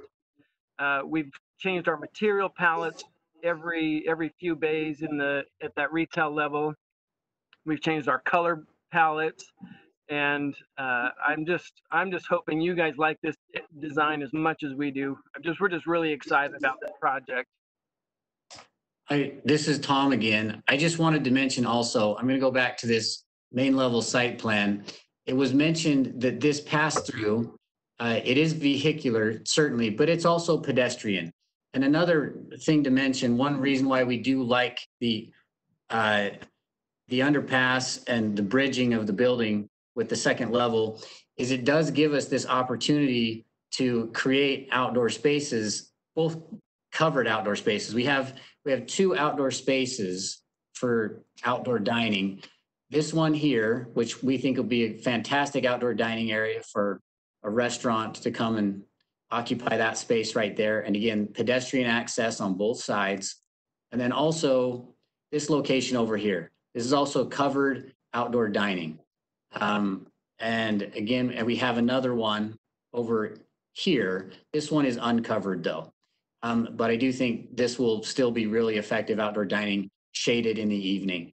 But we understand the comment about the building length, and we have tried to address it. We're interested in talking about that and making sure that we're doing our best to address those concerns. Effectively on this main level, like Ryan said, it is 2 buildings on the main level with this break. We do like the break and we like the bridge. We think it adds an architectural feature. It's not pictured here, but it gives us an opportunity, we feel, to have multiple iconic features. One being this corner element that really identifies the property and brands it, but then also to do it again over here, centrally located in the project. So these are some of the design features that we've put together where we know we're in front of you because of the size of the building, that triggered this process. And as Ryan mentioned, you can see we're trying to address the CB zone's requirement that facades be altered to create the appearance of multiple buildings. I believe this is the actual language from the CB ordinance. Let's see, that's a little small. I don't know if you can see that. This is from the CB ordinance. I'll just read it. Facade treatments should be used to break up the mass of larger buildings, so they appear to be multiple smaller scale buildings. varied roof lines, varied facade planes, upper story step backs, and lower building heights for portions of buildings next to less intensive zoning districts may be used to reduce the apparent size of the building. So we are doing our best, like I mentioned, with this design to address that concern. And I don't know why I keep zooming in, but I think, Chrissy, that probably concludes what we have prepared.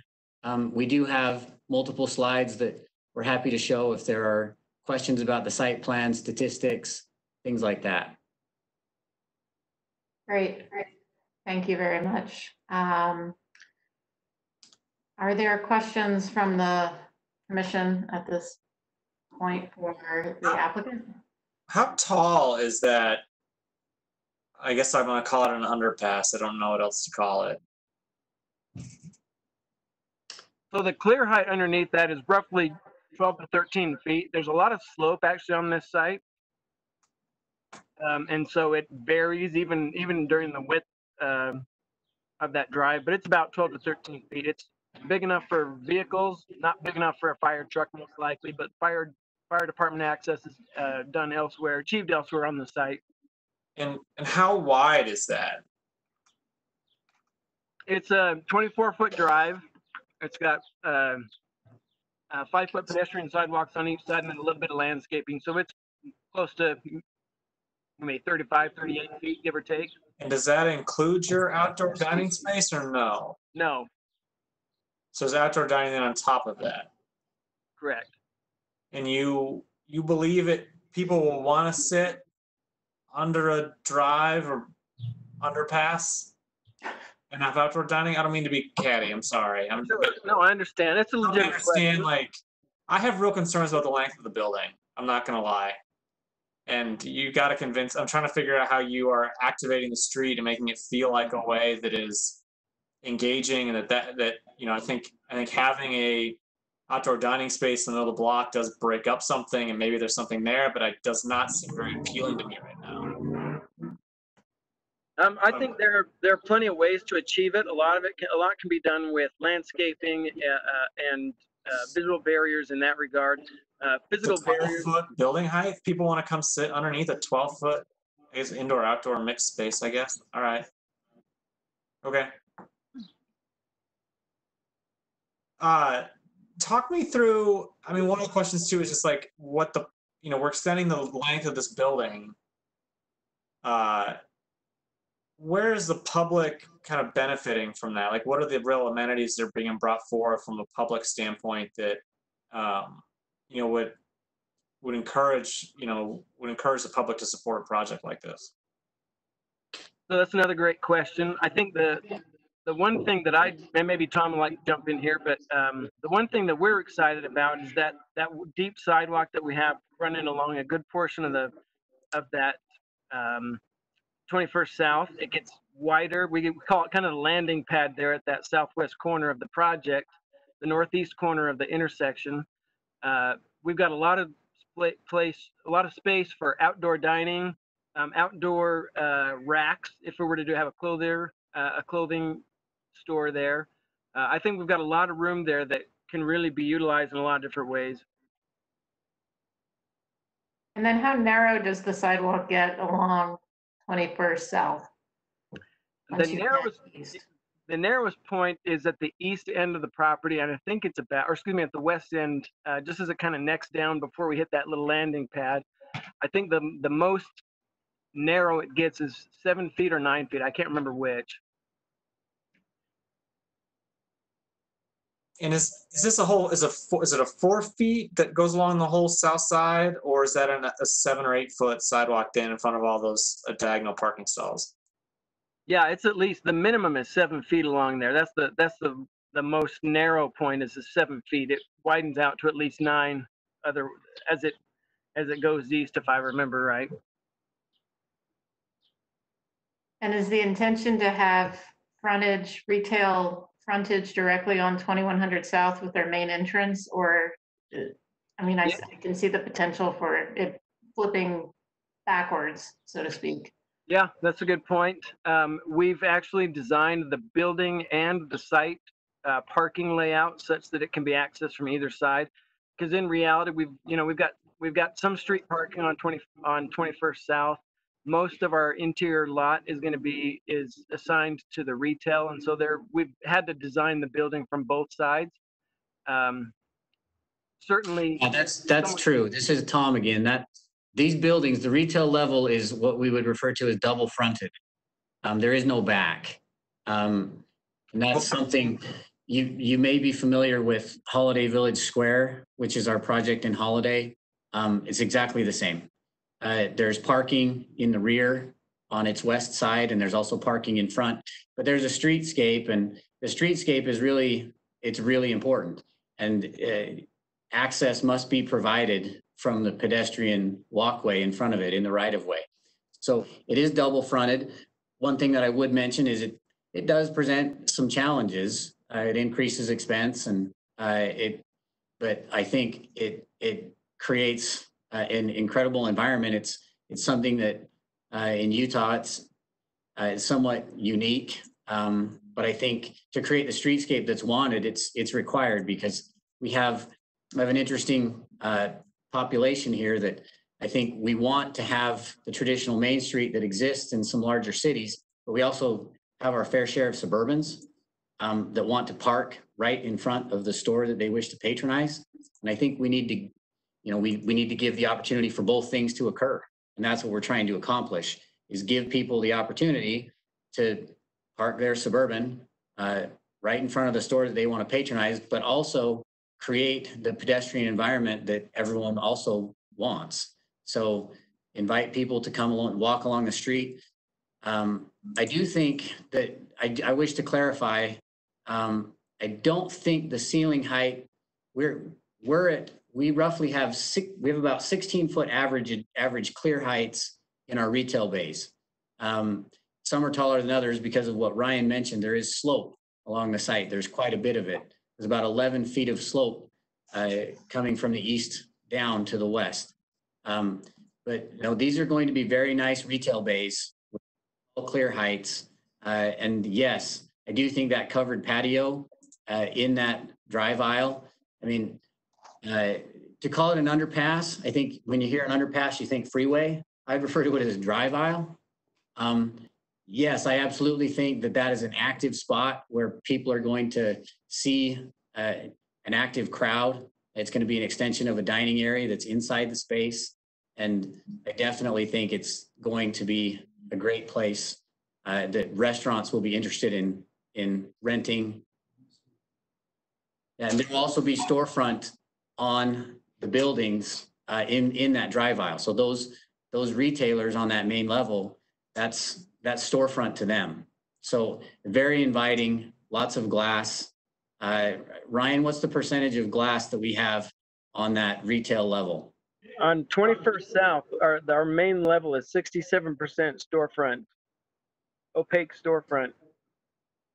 So we've got a lot of glass. Why? Go ahead. Why do the buildings need to be connected? So it's actually an egress. Why do the buildings need to be connected? It's actually an egress requirement for the tenants or the units on the second level. As I get more than 4 units, I have to provide 2 access points to an egress, an exterior stair, an interior stair, or an elevator operated by a generator. So theoretically, we could break up the buildings, but then we double up our stair towers that would need to hit that main level. My question would be, could you treat the pass-through more as an anchor or a gateway, and then transition the building design style to a different style after that to create 2 separate buildings, or at least the feeling of 2 separate buildings? Because right now, I think what's getting us is just how overwhelming the facade is, and it's just a repetitive facade for a very long run. And if there's a way to break that up and use the architecture that's already there, which you have a drive aisle, so that's a good pivot point for you to transition and create an anchor for that space, and then transition to a new architecture. This is Tom speaking again. Like Ryan said, there's a practical issue associated with that bridge. We like it as an architectural feature, but your suggestion, if I could restate your suggestion, just a completely different architectural style, different storefronts. Don't repeat them again, perhaps on the eastern building. Is that? Yeah, that would be suggestion? the thought, is maybe transitioning to something that is just a little bit more different. I mean, I get that you're trying to create that each one's supposed to be different, but I don't think that they're different enough, if that makes sense. Yeah, no, I don't think that's a bad suggestion at all. I think we're like I mentioned in the beginning, we're trying to comply with the area plan. So these suggestions are obviously part of this process and why you all are devoting the time that you are. So I don't think that's a bad suggestion at all. I mean, we're looking for those suggestions. So breaking up the building more with additional different style storefronts that's a great suggestion. I also have a way of making that even more prominent, which is that even keeping the bridge across, but not having units above the drive aisle. So you actually have a severe indentation. So you might have just a pedestrian access. So you still have the accessibility issues taken care of by continuing the exterior walkway or the interior walkway. But you basically have to get rid of 2 or 3 units there, or reconfigure some of the units there so that so the building appears not to be joined together, and it's only joined together by a hallway access at the back where your elevator is. That would reduce the number of units that you have, but we're already looking at from the neighborhood perspective, a pretty dense project. I mean, another solution for that would be if you would just even reduce them to a smaller unit type and then put a deck or balcony out there that made it feel more like a bridge. I think that could make it feel less overwhelming over top of the drive aisle. Just some type of adjustment. Noted comment, absolutely. I think they're good comments. Well, I think that the main objection vis-a-vis the design review on this project is because of the length of these buildings. I don't know from the neighborhood perspective whether the safety issue is still out there, but if we can solve the length of the building problem, then I think accepting the changes that you've made on the about safety and sidewalks and so forth could be even better, could be more easily accommodated. Understood. So I have some comments and questions. Where on the 21st South facade, where the break is for this driveway entrance, where is it fitting? Looks like it's more on the east end. So what's the length of this? What's the length of this building on both sides of this drive-through then? Have you calculated that? Ryan, do you have that calculation? I do. I'm pulling this up. I left my mouse at my office, and I am pulling this up as quickly as I can, and I'm talking through it so that I don't sound like I'm wasting your time. So the east end of the project is about 161 feet. And then you have a break, and again, that break's roughly 40 feet, give or take. And then the west side is 267 feet. 247 feet. 267. Because of that additional 20. Yeah. And there's an existing crosswalk, if I recall, that kind of actually anchored the where that break needed to occur. Well, if you're talking about this break, if you're familiar with the site, the existing site, there is an apron that exists right here that's centrally located on the site. So the salon is located here, alterations here. This is the existing drive aisle.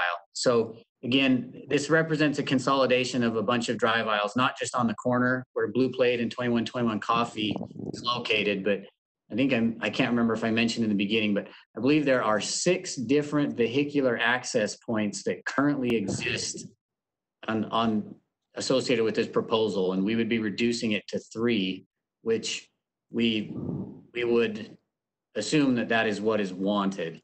Get the accesses further from the corner.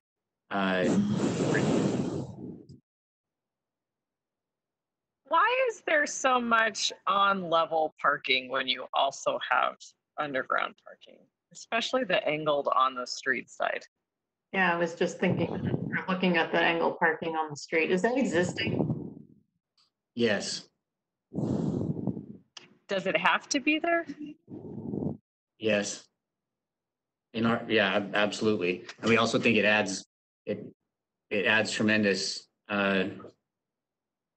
viability of the project. I mean, it's key. And I guess when you say, why is there so much on-grade parking? I don't necessarily know how to answer that.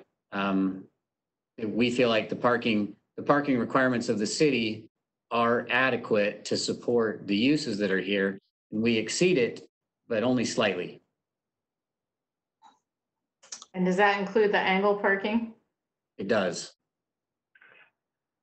Madam Chair, can I make this is Nick Norris, Planning Director. Can I make a quick comment on the angled parking that's on the street? Yes. I want to clarify that the property owner doesn't have a right to that parking. So it's already there for the most part, I think, has proposed or very similarly existing has proposed. Mm-hmm. But the city does retain the rights in the future. And I'm not saying this is going to happen anytime soon, but we do retain the right to redesign our public rights of way as needed down the road. So I just want to make sure that is very clear and on the record that's the reality of using the on-street parking to help offset parking requirements. And Nick, those engineering, sorry if I may, those engineering standards also include planting new street trees where we can get them for, there are requirements for planting a street tree for every 30 feet of frontage. And so that sidewalk along 2100 South is currently like 7 to 9 feet in that section, or where it's directly adjacent to a building? Yeah, it's probably unlikely that we'll be able to fit trees there. But in those, what appear to be, I didn't see a landscape plan, but what appears to be the green median or kind of planting areas in between stalls, there would be space to get some sort of tree in those locations, and that would probably be more than likely be a requirement of urban forestry. That is why, sorry, that is why those green spaces are there. You're seeing that as a requirement fulfilling the landscape plan. Great, thank you for that. Absolutely. The other thing I would mention, just again for the record, is that it is allowable in the Seabee zone to count these street stalls toward the parking requirements, as Chrissy mentioned in her presentation. Right, and to clarify, it allows you to reduce your parking requirement. So that doesn't mean that you have a right to it. It doesn't count as your parking. All right. I don't know that. I have some more comments. Yeah. I've, in my 11 years of being a community advocate and in Sugar House, I remember this whole process for this small area plan and what precipitated it. And I think that you've done a good job with the corner. I actually really like how that's looking, and that you've addressed a lot of the concerns with the sidewalk width, especially there. The concerns about safety, from my memory of the community, is really for the students walking to Dilworth. as a frequent traveler along this area.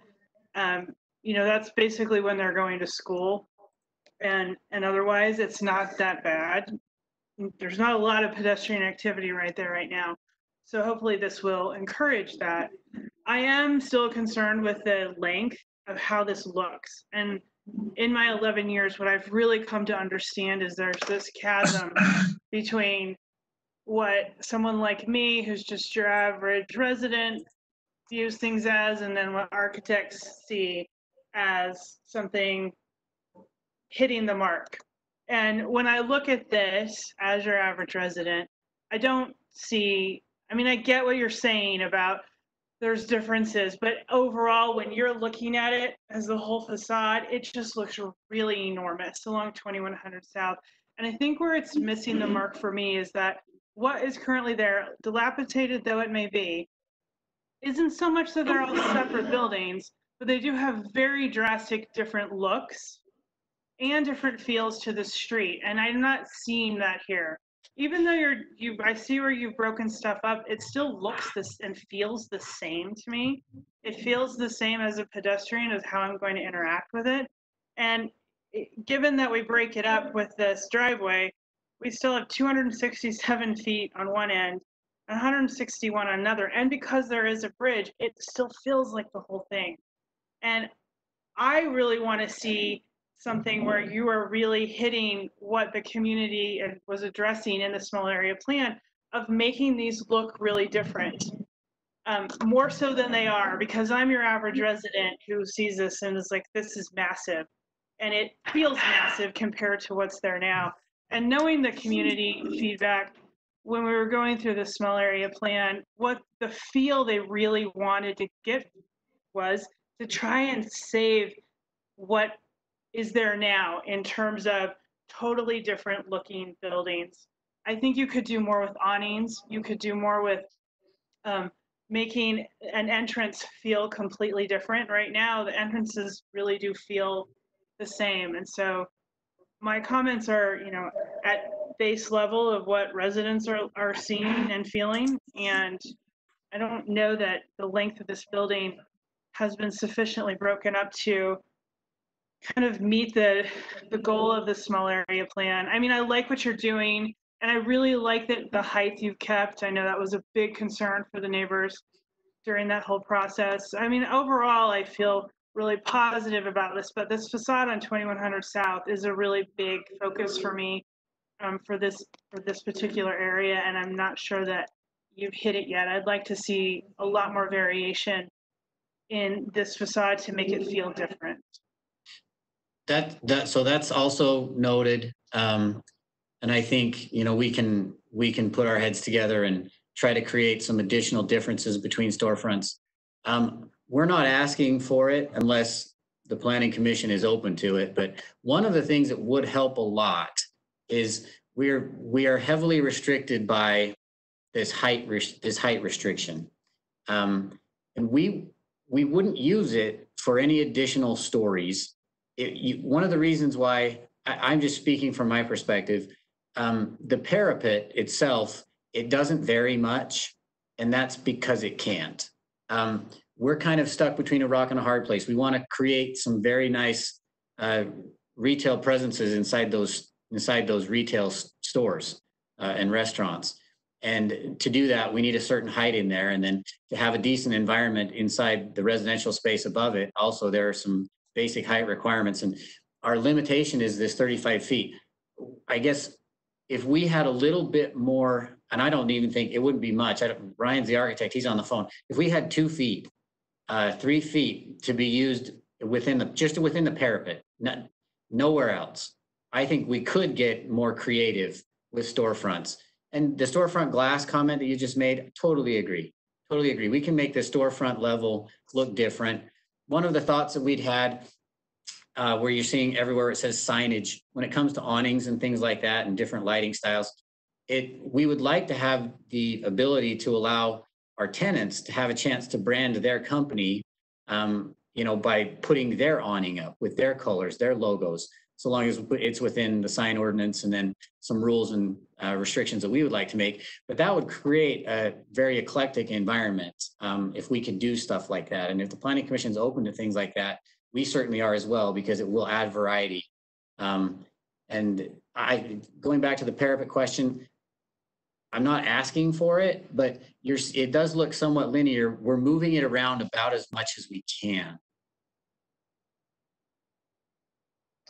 I mean, I'm not the architect, but I was thinking very much about changing some of the roof lines to make it visually more appealing. I don't know what the limitations are on height requests, so I would leave that up to Chrissy, but I am personally open to seeing some variations on the roof lines and the parapet, specifically to achieve this goal of making these look like they're different buildings, to visually break up this facade and how it relates to passersby and the pedestrian.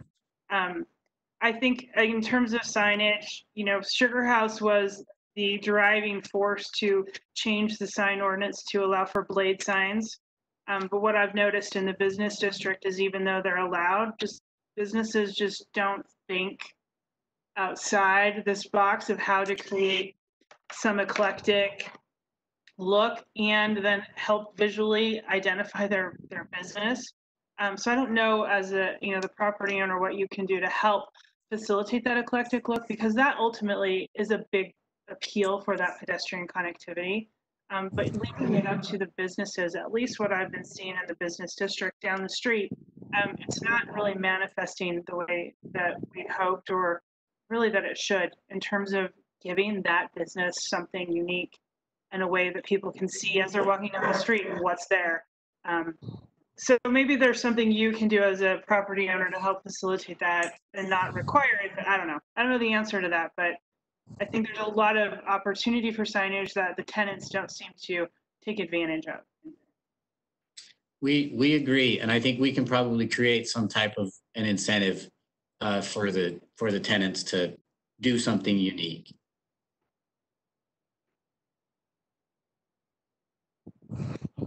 You know, one of the things you might consider in your presentation materials is not to show, you know, this consistent earth tone thing all the way through, or to show it, at least not show it, of course, in the planimetric drawings as you've got it, but in renderings like this one that's up on the screen now, to think about doing exactly what Amy's talking about, and varying up the expression of these various retail units so that people can actually see how one might be very different from another one.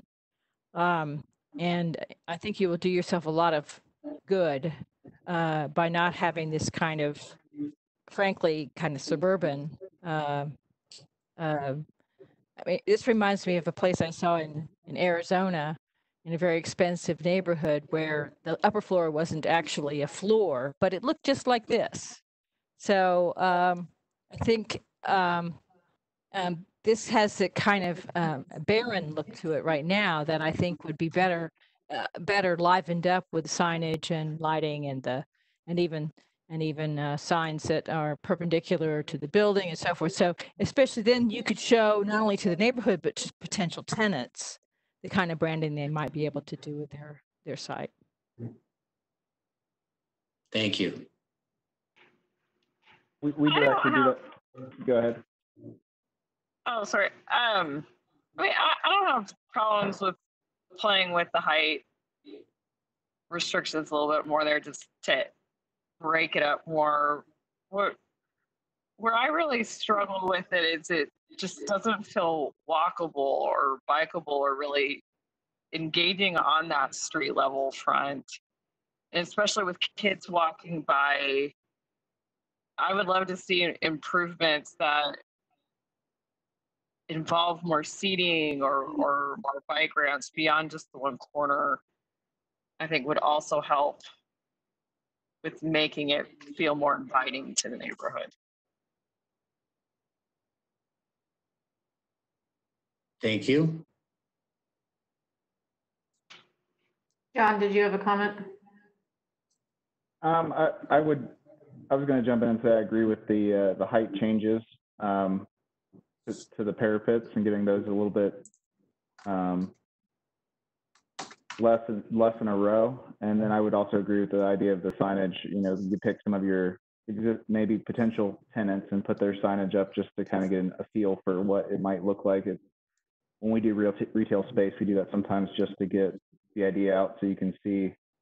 Just saying sign a bunch of times is a little, it's a little hard to get that feel of what that, you know, feeling's going to be. But yeah, I think I see some planters there, but I think kind of engaging the street a little bit more, maybe showing, you know, how are bike racks going to be used on the site? How are, you know, how is the city going to be engaging, or the streetscape going to be engaging to pedestrians? I think showing maybe another view of that somehow might be helpful to everybody. So I guess my question would be is what leeway do we have with height changes? Because it says we have a max allowable that we can approve. What can we do under there? this exception, they can ask for a 10% increase. So for topography, which this does have topography considerations. So similar to how they're asking for that on the north building, they could also ask for that on the south building, or they could ask for height through the design review process. So more than that. Speaking to that, we want to be very sensitive to the massing concerns of the neighborhood and certainly the city. On the north building, again, just the reason why we asked for that, I guess it's not a variance, I can't remember, special exception. We asked for that special exception there was to be able to create interior space that we felt was a little higher quality, but we're trying not to affect the community, which is why on that north building, we're saying we're not asking for the parapet to increase at all. We just, so from the exterior, no one notices. Now on this one, we're asking for it for a different purpose. We're saying we don't need to do anything with any interior space. We just would like to be able to move it up a little bit. Like I say, Ryan, do we need more than 2 feet in your opinion?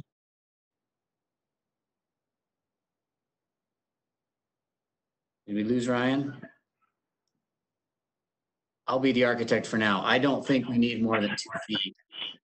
I think we can do a lot with a couple of feet with the parapet, just to create that variety. There are great suggestions about trying to engage 2100 South, and I think we've got some good ideas from you folks. Hey, Ryan's back now. I've been allowed back on the mic. Yeah, I think 2 or 3 feet would be helpful. I absolutely agree. I think there are a few things that we could do to make this a bit more interesting, and that roof has always come back to the problem. So we'd love 3 feet. If I can get more, I'll take it. Because I think there's a lot we can do with it. There's a lot we can do with some, whether it's a curved roof or a slow, you know, an arched roof. That 3 feet would certainly help.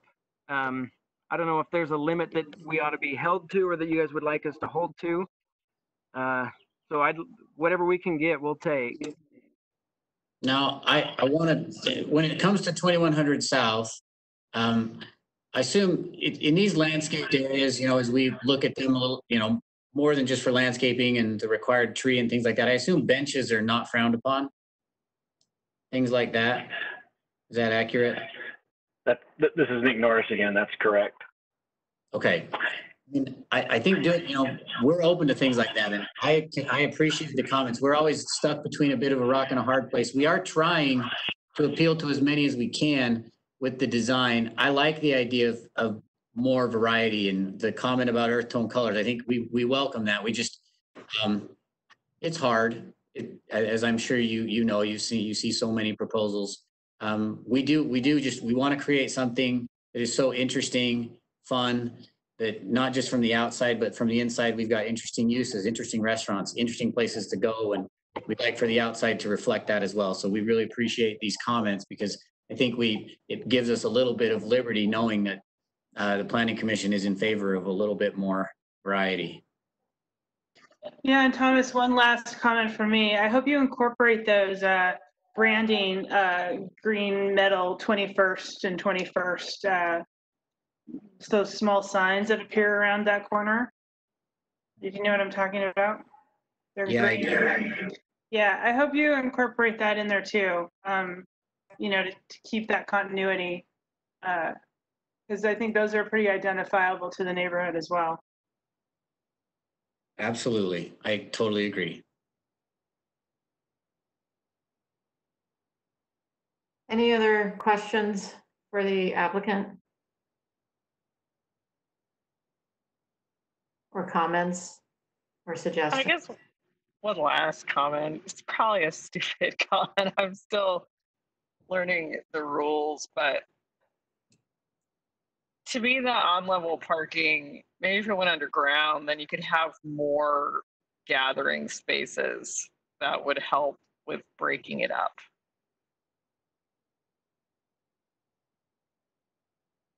I don't know if that's possible or doable or not, but. No, I think we'll be looking at it. We'll be looking at ways to engage both. I mean, I think there are things that are aesthetic, and then there are things that are practical. And I think we'll look at both. I mean, I think we hear you loud and clear. We want to engage pedestrians. We want it to be safe. We want visual interest, and I guess, you know, we've kind of got like we've talked about, there's a front and a back here, both of which are going to be treated as primary access points, whether you're walking to the site or whether you're driving. So I think we can work on figuring out how that works on both sides of the building. Certainly paying attention to 2100 South frontage. So I think we've got some good direction. I think you've made some great suggestions, and it's a good process. I also go ahead. I want to see a north-south section to the site.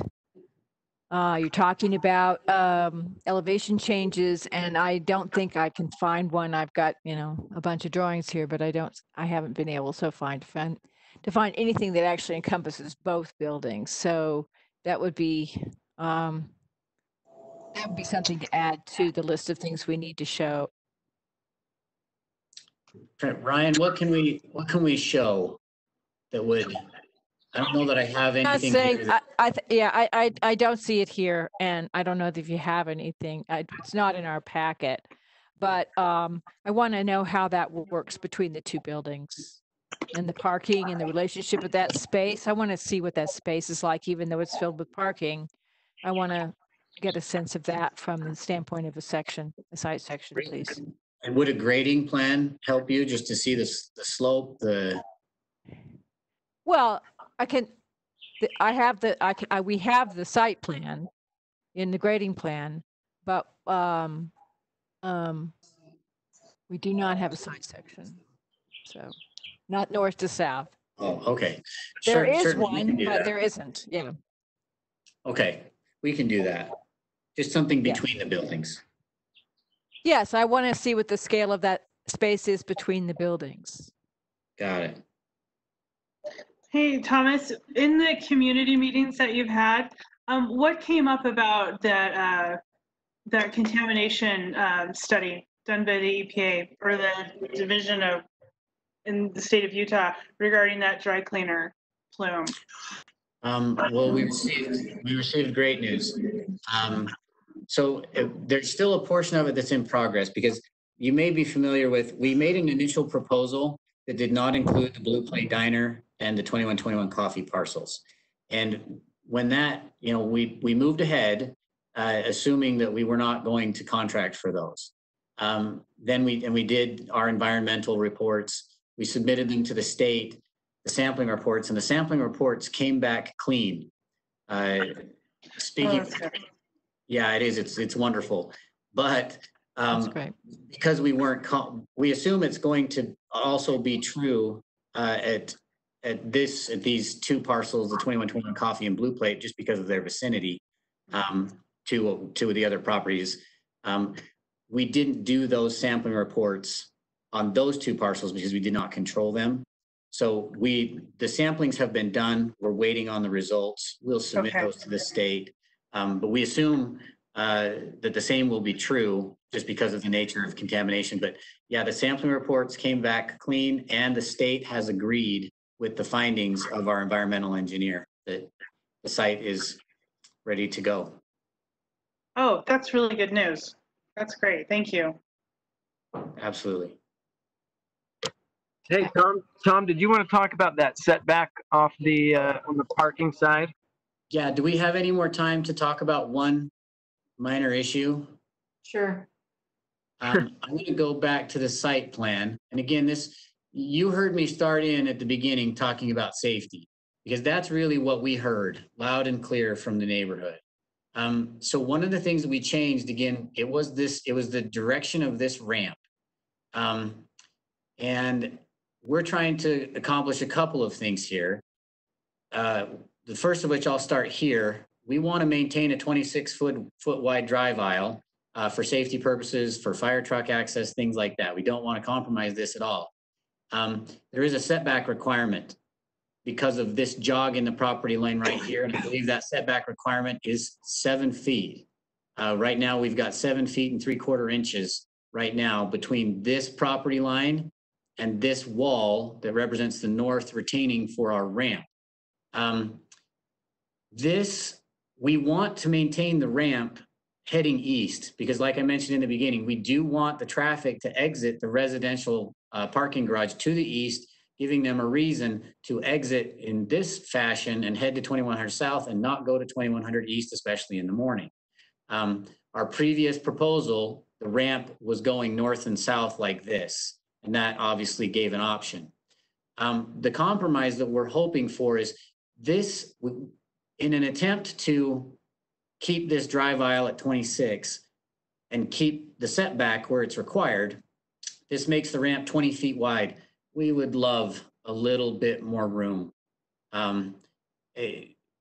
3 feet, 4 feet. If this could be 3 or 4 feet right here, and we could give that to the ramp, it would make the ramp feel much better. And I don't know that there's much of a loss to the site as a result of that. And it keeps us from then feeling like we need to change the direction of it, because as it sits right now, I mean, we're planning on putting in a high quality residential project in addition to this commercial project. And we want this to feel safe. We want it to be wide enough. 20 feet is really a bare minimum. So we're hoping the Planning Commission, maybe as you consider this over the next few weeks, if you'd consider the parapet height and then potentially this setback issue right here and give us just a little bit more room for a slightly wider ramp. What's on the property directly to the north? It's a single family residential lot. Right there.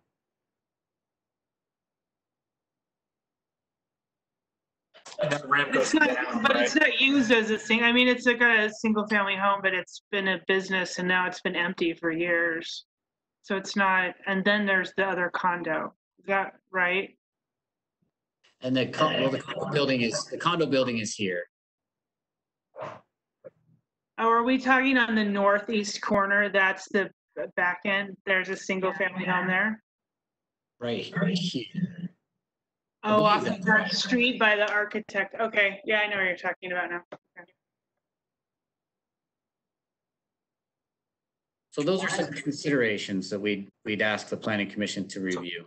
Maybe for staff, why is that setback 7 feet? Isn't normal side yard setbacks 4 feet like that?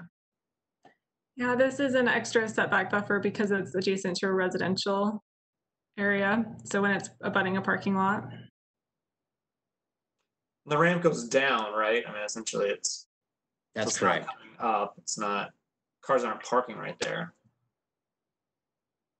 So this is Nick Norris again. Unfortunately, and we can look into this a little bit deeper, but I don't see in the landscaping chapter where it discusses the landscaping buffers, the ability for the Planning Commission to modify that through either of these processes. So we'll have to take a little bit deeper dive and work with the applicant on what those options are there. Thanks, Nick. speaking of landscaping, I think it would be helpful to see a landscaping plan, particularly along 2100 South, as we think about the pedestrian realm and interaction between the project and public spaces. Page 16 of your staff report is a landscape plan. Oh, it's in there? Okay. All right, any other comments for the applicant or questions of the applicant? No? Chrissy, did we address sufficiently, or is someone going to say something? No, I was just gonna say I actually like the project. It seems very nice. Tom, you spent a lot of time putting some ideas together. I think you did a very nice job, and your presentation was great as well. So I just wanted to compliment you on that. Thank you. Thanks, Andres. Chrissy, did we address what you wanted us to address in this work session? Yes. Okay. Yes, you did. Thank you. I thought the comments were very helpful. And so I will circle back with Tom and his team to work on addressing those. Okay. And then Tom and your team, do you have any other questions or points of clarification you need from us? I don't think so. Thank you for the process and the suggestion. I think this has been very helpful. Okay, great. Well, thank you for presenting. It's helpful for us to be able to go through a project, particularly with some of the larger, more complex projects, in advance of an actual request for approval. So we appreciate your time as well. All right. We'll be back with some edits. Great. Molly or Nick, is there anything else we need to go over? No?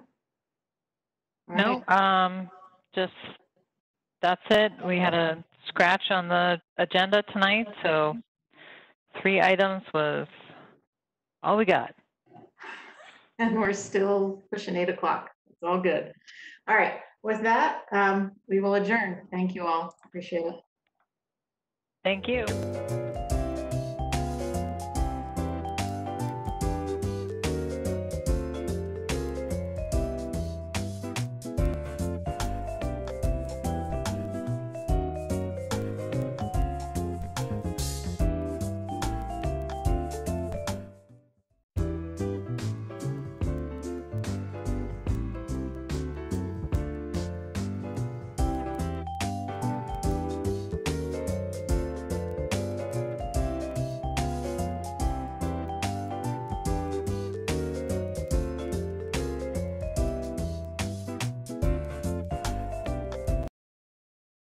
Cannot be an eviction on until May 16th. Again, if you've reached out and communicated with your landlord. So most people will pay May rent. If you can't, work with your landlord, because on the 16th of May, if you haven't worked with them, they can begin eviction.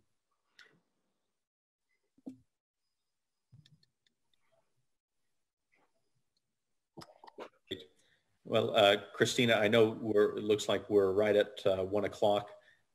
Perhaps we can make ourselves available. Park like a pro by following ADA guidelines for parking at meters in downtown Salt Lake. First things first, if you have a disability, make sure you have a disability license plate or a hanging plaque